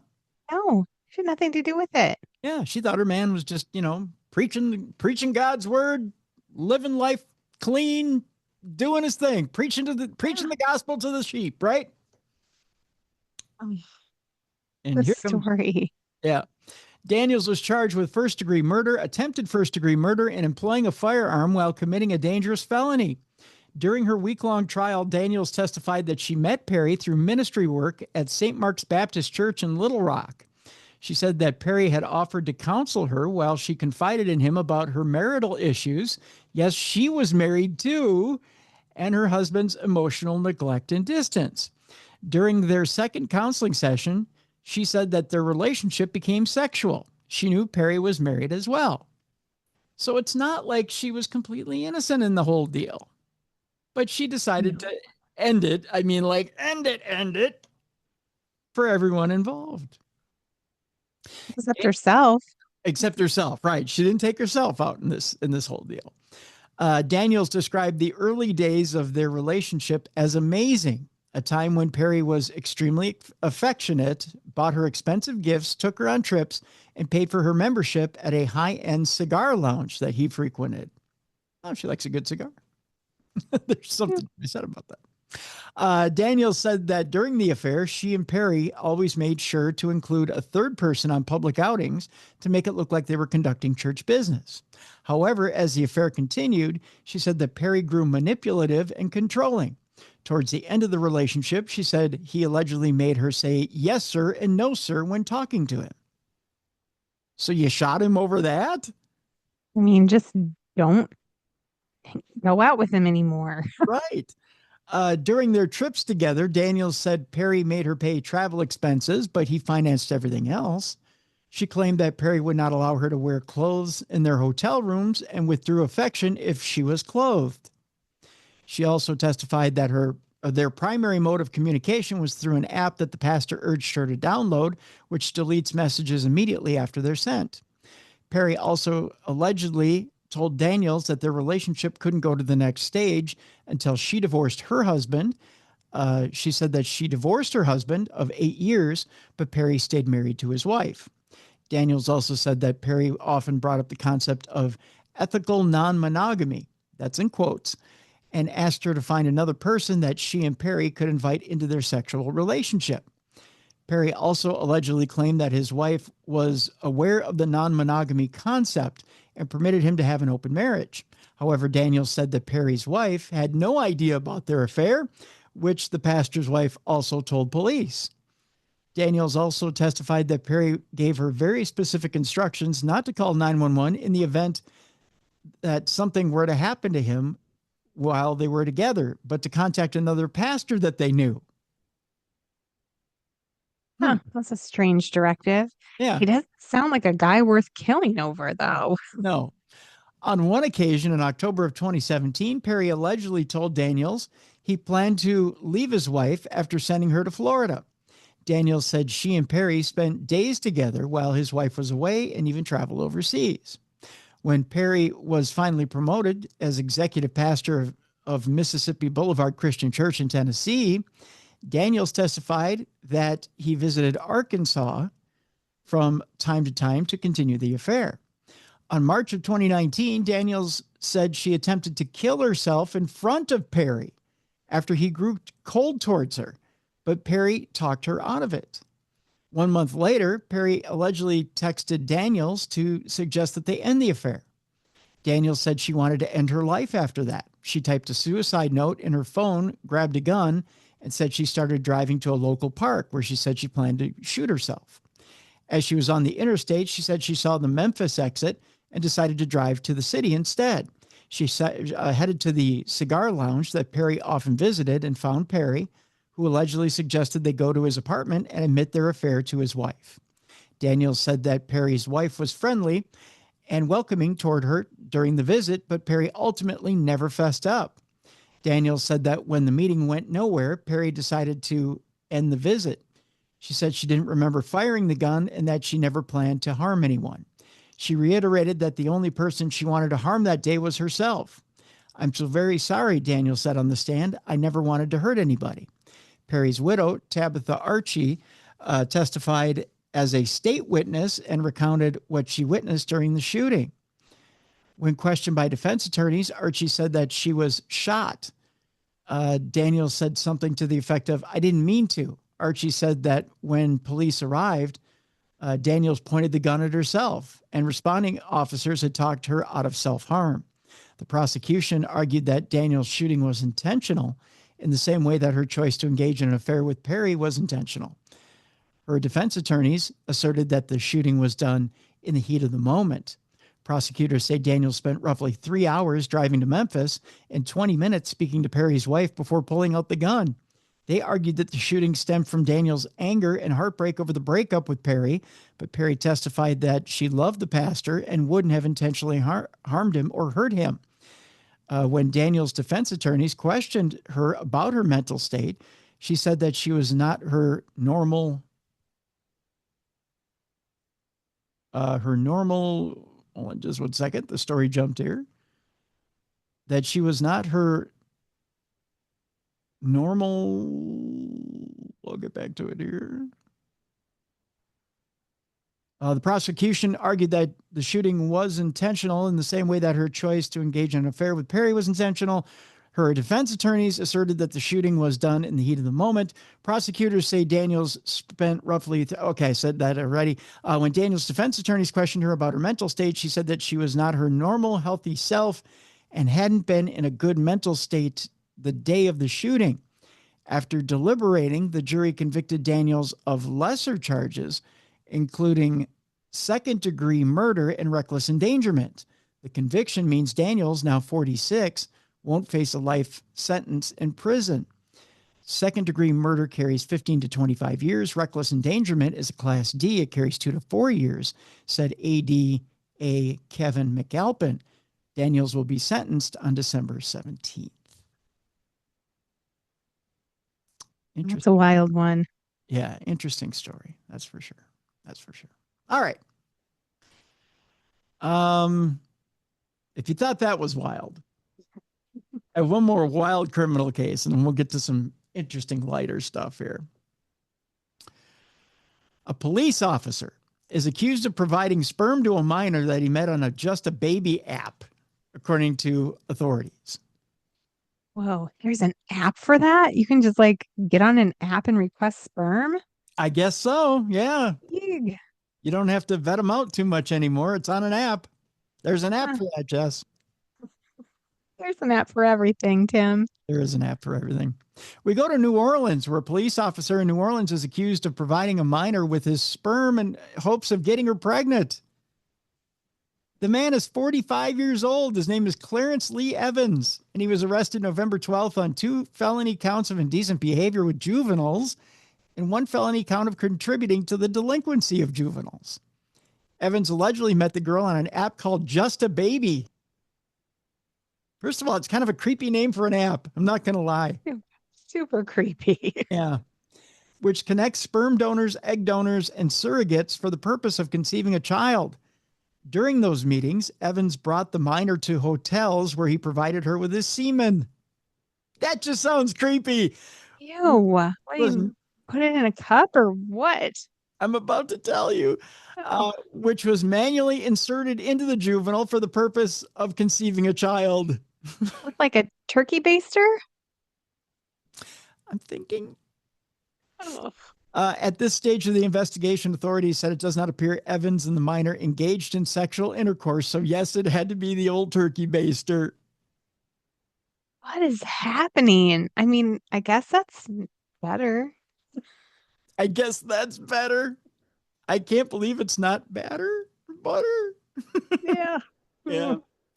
The investigation remains ongoing, according to authorities. They spared us the actual insertion method. Thank God. That's wild because it's like, what crime is that? I mean, obviously contributing to the delinquency of a minor, but it's almost rape, but not quite. It's still fiddling and diddling with the minors. Oh, yeah. Yikes. Yep, indeed.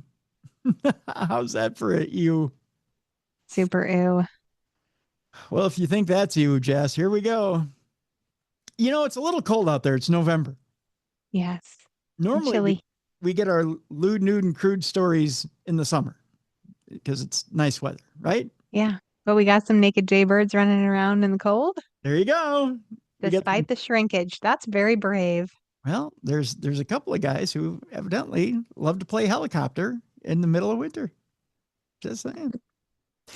A penis swinging duo is branded a pair of idiots after a naked garden antic. Penis swinging duo. That sounds like a circus act, doesn't it? Yes. Mm-hmm.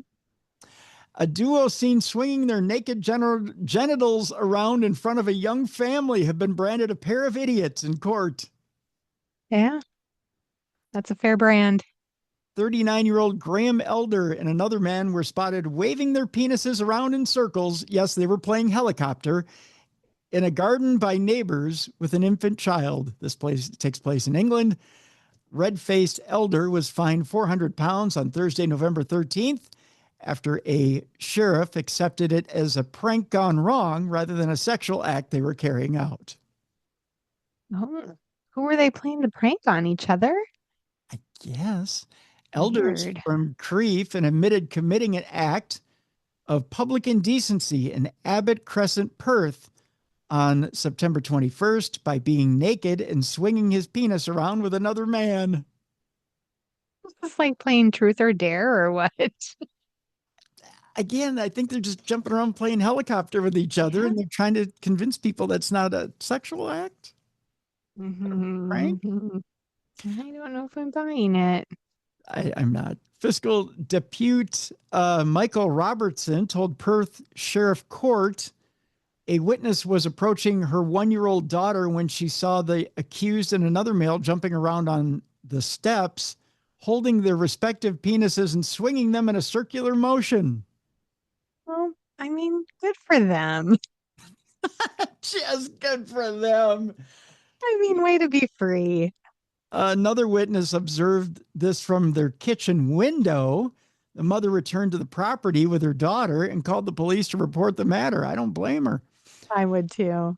He said Elder was interviewed by police and told officers that it was a joke, and he and his friend did not realize that they could be seen by other people. Well, guess what? You were, you did, and you were busted for it.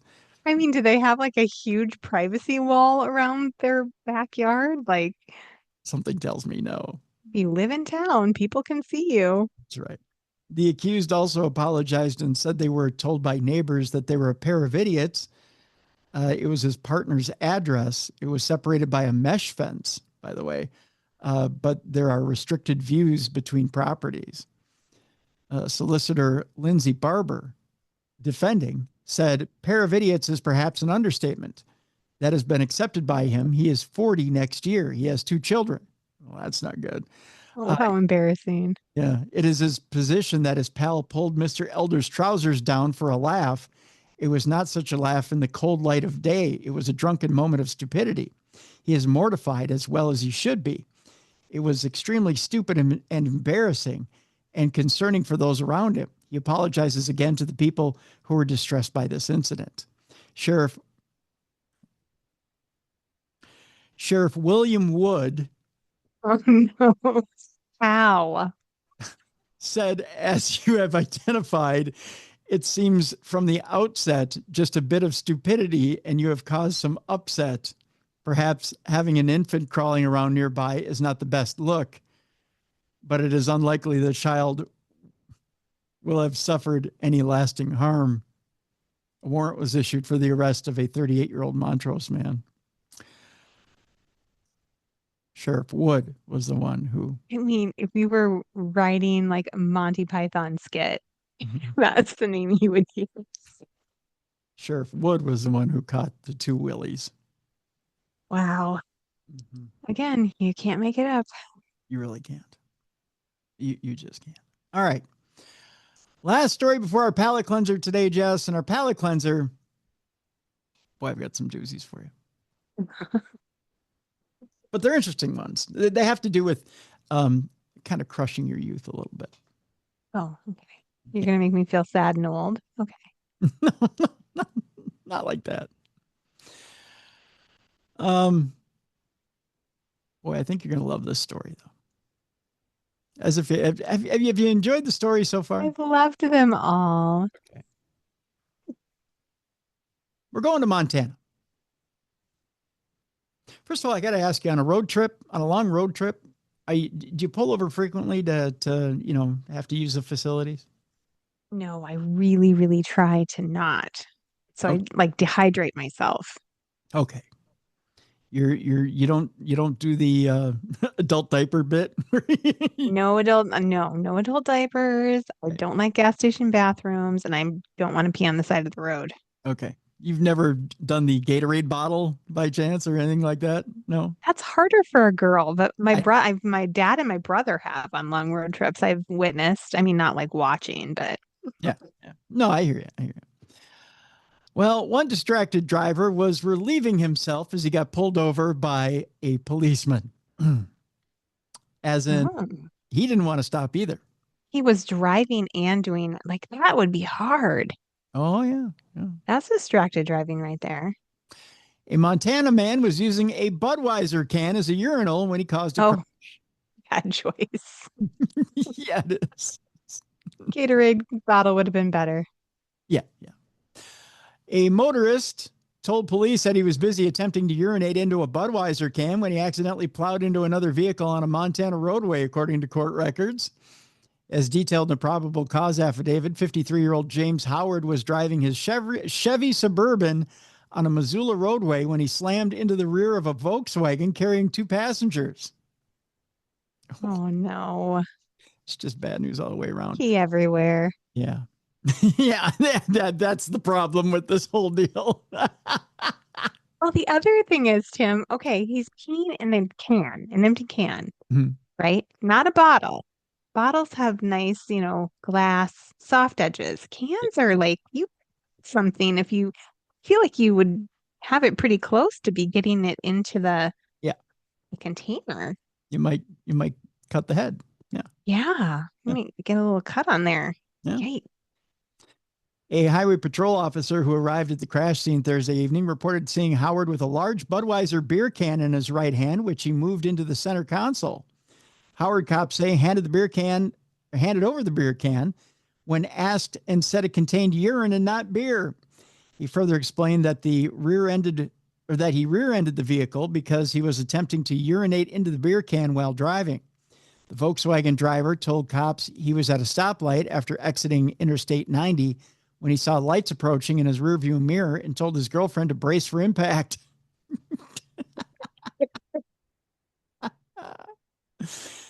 Brace for impact, honey. I gotta finish pissing. Howard, who claimed to have only consumed 1 beer, I'm guessing it was the one he peed back into. Yep.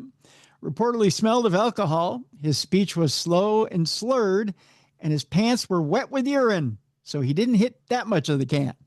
So he might as well just peed his pants and carried on with his drive home. Yep. Howard stated that he had more than a couple of DUIs and was not supposed to be driving. Shocking. Yeah. I'm going to jail for a fucking long time, Howard told the cops. Yes, sir, you are. A police check of Howard's driving history showed that his license had been suspended earlier in the month and that he had 4 prior impaired driving convictions. A post-crash intoxilizer test, that's what they call those, registered his blood alcohol concentration at more than 3 times the legal limit. Wow. That wasn't the only bud he had that night. No, not even close. Howard was arrested for aggravated DUI, a felony, and reckless driving, and driving with a suspended license, both misdemeanors. He's being held in county jail in lieu of $10,000 bond. All because he had to piss in a can. Well, and you think this is going to change his ways when he gets back out there? Probably not. Probably not. But how would you like to be the proud girlfriend who was there watching him piss into a can while he crashed the car? Was it the girlfriend in his car or the car that was getting hit? No, the girlfriend, Bracing for impact. Oh, girlfriend was in his car. that's weird. And why wouldn't she have just taken the keys from him? Yeah, for sure. That would have been a better. There were a lot of poor choices made Yeah. during Yeah. this story, Tim. Yeah. Yeah. I mean, he should have just given her the keys and said, you know what, hon? I don't think Just call an Uber. There's literally no excuse to drink and drive anymore. I Yeah. mean, not that there ever was, but you literally have no excuse. Yeah. Just call an Uber. Yeah. All right, Jess, we have a multifaceted palate cleanser today. Okay. It's a loss of innocence. It's a death of our childhood Oh, type of palate cleanser, but I think you'll enjoy it today. it's First, a little sad. well, a little bit, but we're going to build. Death of my childhood. We're going to crescendo here. We're going to, Okay. at first, it might start out a little sad, but it's going to get happier. Okay. At I'm first, ready. first we have allies in need, as Japan has gone to war with the monkeys. No. Yeah. The monkeys. Yeah, we need to help the monkeys. I was going to say, I don't know who I'm rooting for. I think I have to root for the monkeys. Yeah, we got to root for the monkeys. In Japan's northern Alps, residents are battling monkeys to protect their homes and farms. Oh no, are the monkeys being so naughty? They are. We got naughty monkeys in Japan. We go to Azumino, Japan, where in the foothills of Japan's northern Alps, people are chasing monkeys. Wearing bright orange vests, the humans are ringing bells, blowing whistles, striking rocks and trees with walking sticks as they weave through bamboo and brush. Using GPS trackers, they follow the monkeys' movements and radio teammates to close in when nearby. The aim is to herd the animals back into the mountains and away from farms and homes. About 90 kilometers or 55 miles to the south, I believe it is Jiko Kundani Monkey Park, attracts more than 200,000 visitors a year, half of them from overseas, who come to see the same species soak in the hot springs. Oh, they soak in hot springs. They kind of They gotta be so adorable. know. Beloved by tourists, Japanese macaques are hated by many locals. The monetary damage they cause is relatively minor compared to the losses from boar, deer, and crows, but monkeys are increasingly a bother for people on farms and in neighborhoods near the mountains, breaking into homes, stealing food, and ruining crops. Oh, for where they break into your house? Yeah, have you ever seen the footage of it? No, I want to. That sounds so cute. It's the funniest thing ever. They break into. I saw some footage like probably a couple months ago of these monkeys who break into your home and they just go into your refrigerator and they start eating food. So smart. Yeah, I know. They're very intelligent. In 2022, Japan's agriculture ministry reported total crop damage from wild animals, including monkeys, at 15.6 billion yen or $100 million. Wow. With deer, wild boar, and macaques causing 70% of that damage. Even the monkey chasing squad, about 50 paid part-time civil servants who try to control the monkeys, to try to keep that damage down. Before 2023, nearly all the monkeys in Ariake, which is a district of Azumino City, lived within the town with only 1% in the mountains, says Masaya Mayaki, who moved to Azumino 5 years ago and now leads that squad. According to the city, the macaques spend about half their time in the hills and the remainder in the villages. And improvement, both Miyake and the city attribute to the group's efforts. We're just returning them to where they're supposed to be, said Miyake. Naturally, the food in the village is more nutritious and tastier. They're not simply being mischievous. They're just coming down to eat. Well, give them something to eat. Yeah. Can you imagine? That'd be like my dream come true if I had little monkeys coming to my house to eat. Yeah, I'd feed them. I'd put on a little 100%. something. Yeah. Yeah. It's like I feed the chippers, I give them a little something to eat. Those are my Mhm. buddies. We have an understanding. They don't come rushing into my house to get stuff to eat. I don't have to. They don't have to. I put stuff out. You have the food out for them like a little buffet on your front porch. Yeah. And then they come and get it. Exactly. That's what we do for the monkeys. We should go to Japan. That's right. We have a plan for Japanese macaque monkeys. and they won't come into your house. I See? do appreciate that they're not like shooting them though. They're just trying to like shoo them away with like noises, and Right. that's nice. Yeah, that's nice. So they have a problem with boars and macaque monkeys in Japan. But that's one part. There's a war of the monkeys in Japan. I want to see the monkeys and the boars team up, like the monkeys riding the boars. Or they're riding the deer. Can you imagine monkeys Oh, riding the deer going to get the food? yes. Yeah. That'd be or riding the boars. That there's Both. They could both. ride both. Yeah. They've formed a little consortium, little animal consortium, little animal mafia to get their food. I like it. It's a Disney movie waiting to happen, Did I think. you ever see that movie Furry Vengeance? Okay. Brendan Fraser? No. Oh, it's so good. Is it? That's one of our family favorites. You should seriously watch it. You would really love it. Brooke Shields is in it. It's just so cute. Yeah. The animals the animals take revenge and it's adorable. I'll have to watch it. I definitely have to watch it. Okay. Second story. I don't know what's gotten into this guy, but he's a future Darwin Award winner. Again, the end of the innocence. Okay. You cannot, folks, you cannot swallow an entire burger without chewing it. No. This man found out the hard way. Oh no. Did he survive? Barely.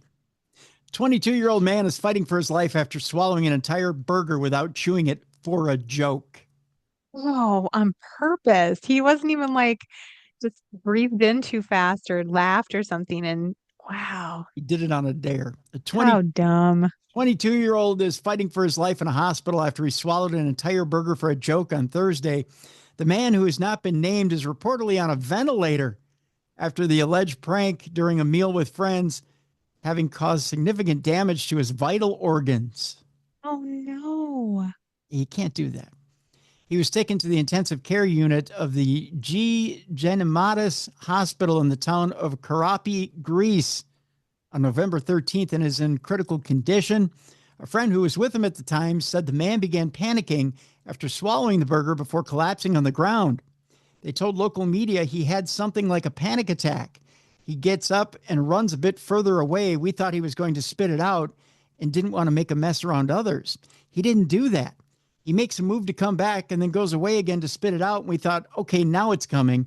That didn't happen either. The friend added, then he starts coming back again. And then the moment we realized something was wrong was when he was hitting his back against a column, probably trying to spit it out or something. He also denied that the man had stuffed the burger in his mouth for a challenge. He just said, look, if you want to call it something, call it a joke, is what the man said. So they just watched him run around and nobody did the Heimlich on him? No. Oh my gosh. The man is believed to have stopped breathing for a full 2 minutes. Oh, I'd be so mad if that was my son. I'd be so mad at my son. I'd be like, you are so stupid. Yeah. Michalis Giannakis, president of the, I believe this is Paul Hellenic Federation of Public Hospital Workers, said he can only be saved by a miracle. He is in a very critical condition. Oh, that's so sad. This So this one man really bums me out. Yeah, this man probably is going to die from this. Mm. Giannakos also questioned how a person could swallow a whole burger without chewing. It's almost There's no way. It's almost damn near impossible. Yeah. He said if he received first aid, a doctor's intervention is needed because when the brain is left without oxygen, irreparable damage is caused. Local police spokesperson Constantina, I believe this is Dimigliodu, something like that, said authorities would seek footage from the restaurant to determine whether anyone had encouraged him to attempt the alleged prank. Former president of the Athens Piraeus Hospital Doctors Association, Martina Pagoni, said these are tragic circumstances. She also said a 22-year-old young man who went to Karapi just to have some fun is now intubated and is in extremely critical condition with some very serious problems affecting his brains, kidneys, and all his organs. So, yeah, folks, don't Don't stick an entire burger in your mouth and try and swallow it without chewing. That's No. And if anyone does, I'm like them immediately.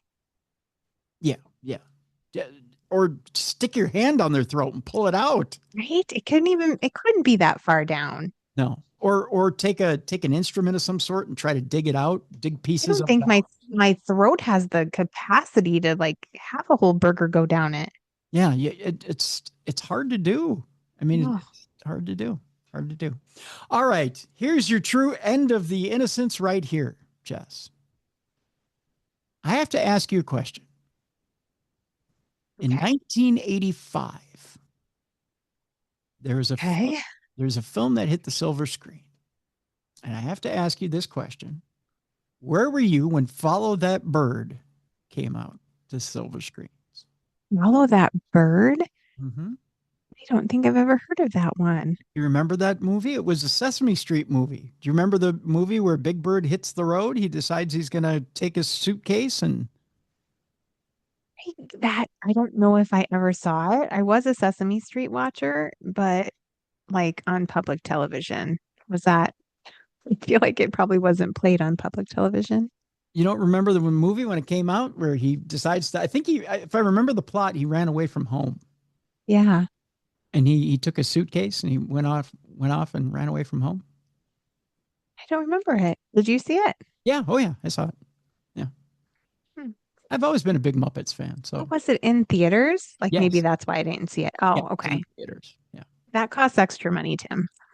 That cost extra money. They didn't play that movie in Iowa. Was that the deal? I mean, we wouldn't have probably gone because we couldn't probably have afforded it. Oh no. I would have took you to it. I know. Well, we'll have to go to it if it ever comes back out again. If they do this would be the 40th anniversary. So maybe they're playing it. Oh, Maybe, you know what? We'll go see if it's at the Heights Theater. I'm sure they'll play it there. we should request it. You know what we'll do? Here's what we'll do. Because they just opened up the new Krispy Kreme in Fridley. We'll go get a dozen donuts from Krispy Kreme. We'll go see Follow That Bird at the Heights Theater. Perfect. I'm in. There you go. We'll totally junk out and go watch Sesame Street films. But here's the big story, Jess. And here's what this will be the end of the innocence right here. You know country star Waylon Jennings, right? Yes. Okay, so Waylon Jennings was in the movie. The idea is that Big Bird, he runs away from home.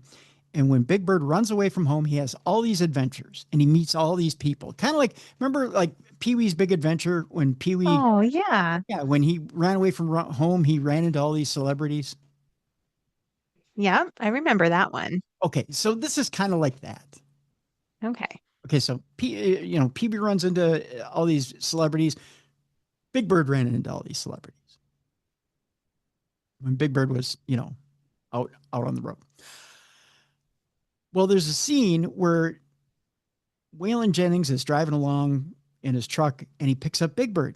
Big Bird's hitchhiking back when hitchhiking was safe. Wink, wink.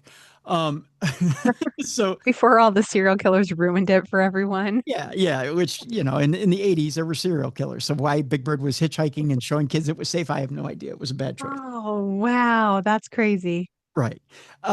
So Waylon Jennings picks up Big Bird in his truck. Right. Well, here's the backstory to that. The real life story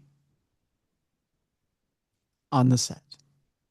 Waylon Jennings once accidentally lit Big Bird on fire while filming the 1985 Sesame Street film Follow That Bird. What? With like a cigarette or what? We're about to find out. He's hitchhiking. He might as well be smoking. That's right. This is classic Waylon, folks. The country icon has so many iconic songs and stories to his name, and we recently got to hear some brand new Waylon music on the album Songbird, which is a track list full of archival songs that his son, Shooter Jennings, recently discovered, which were all recorded in the prime of Waylon's career. Now, it's the first of a three-part project, and of course, Shooter Jennings, Waylon's son with Jesse Coulter, produced it at Sunset Sound Studio 3, renamed by Jennings as Snake Mountain, where he produced all of his music that he's currently working on. The album actually returned to the Billboard charts as Waylon notched his first top 10 on Billboard's top album sales chart with Songbird, which came in at number 6 on top album sales charts, while also entering the top 10 on 4 more charts upon the album's release. Now, Shooter's been doing a ton of press to promote the incredible record, and this week, former members of his band and people he worked with over the years stopped by for a fascinating conversation on the Drifting Cowboy podcast, where he revealed tons of amazing stories and tales about the life of Waylon. One of them just so happened to be about how Waylon caught Big Bird on fire. Oh my goodness. I'm excited to hear this. Now, he appeared in the 1985 film Sesame Street Presents Follow That Bird, where he played a turkey farmer who gives Big Bird a ride in his truck and sings a duet with him called Ain't No Road Too Long. Oh, this sounds sweet. Yeah, sweet little number, right? But the filming of this scene didn't go off exactly without a hitch, as Jerry Bridges, who was Waylon's bassist for 23 years, described in the podcast. Waylon was still smoking at that time, so you guessed that part right, Jess. And he was smoking in the truck next to Big Bird. And he accidentally flicked a few ashes onto Big Bird's costume, which started smoking shortly thereafter. Oh, no. Waylon caught Big Bird on fire. Here's the quote from the bassist. We were in Canada and Waylon was in that pickup thing with Big Bird. And that's when Waylon was still smoking, and he's smoking and talking to me and all that. And he does one of these things, flipping the ashes. And I'm standing outside the truck looking in, and I said, I'm not sure, but Big Bird's smoking right now. Somebody needs to do something about this guy. So we put him out and things are all good. He started Big Bird on fire. Luckily, How do you just ash on Big Bird? hey, you're just like, putting it out on Big Bird, just, That's wild. Luckily, it wasn't any worse than that. I mean, imagine Waylon having to go home and tell Shooter, who was about 6 years old at the time, that he set Big Bird on fire. And not a great scenario. Dad killed Big Bird. Yeah, Dad set Big Bird on fire like Michael Jackson. It's kind of that same pantheon. Yeah.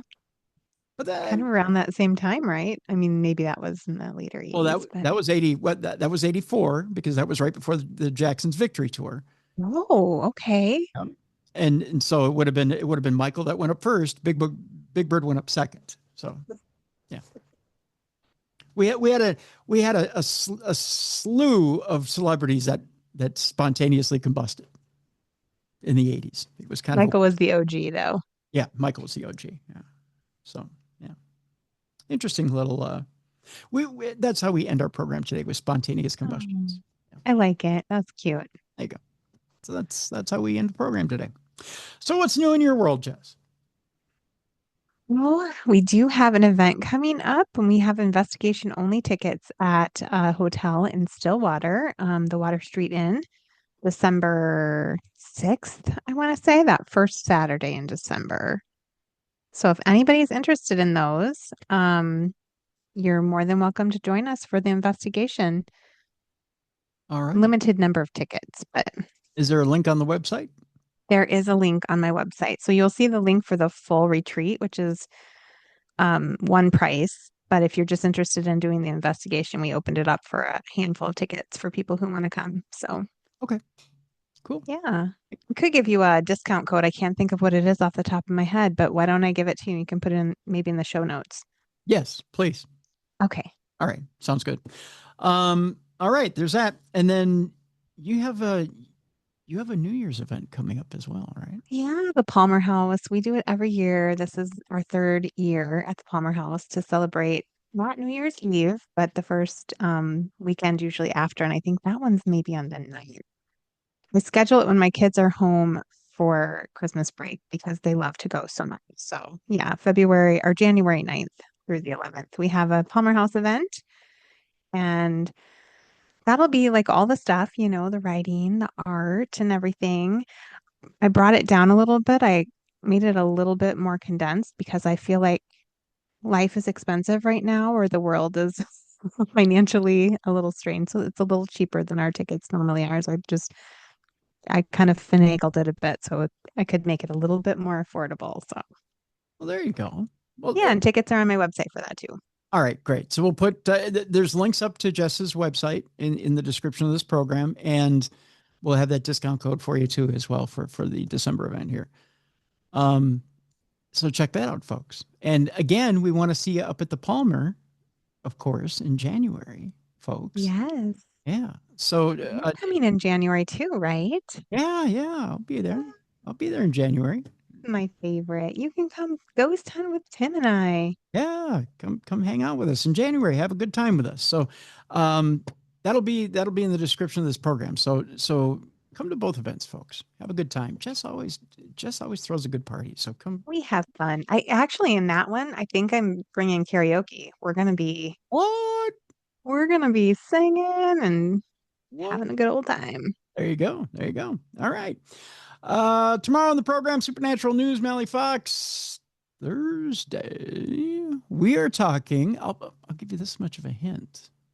There is a new movie available on Amazon Prime that deals with psychic phenomena. Ooh.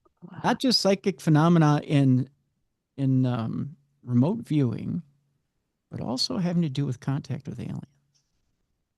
That sounds fascinating. Yeah. So we're gonna go down that road with our guests on Thursday. Another good one. Yeah, it's gonna be a good week, fun week this week. So yeah, so that'll do it for this week, folks. I want to thank you so much again. Check out Jess's website for those events. Update your Darkness Radio Apple apps. Check out the store at darknessradioshow.com. And be right back here tomorrow for Supernatural News. And thank you so much for continuing to watch and listen. Darkness Radio, check out the original Darkness Radio on YouTube. Like and subscribe once you've seen the video. And give us a good review if you like the show. And recommend us to your friends, neighbors, and loved ones. And we'll see you right back here for Supernatural News tomorrow. Thank you very much for watching and listening. The best in true crime podcasting. This is True Crime Tuesday. For more audio and video archives of True Crime Tuesday, intriguing content, fun events, and cool swag, check out darknessradioshow.com. The executive producer of True Crime Tuesday is Troy Palmer. If you enjoyed today's program, please like and subscribe. Thank you for watching. And be sure to join us tomorrow for Supernatural News with Mally Fox.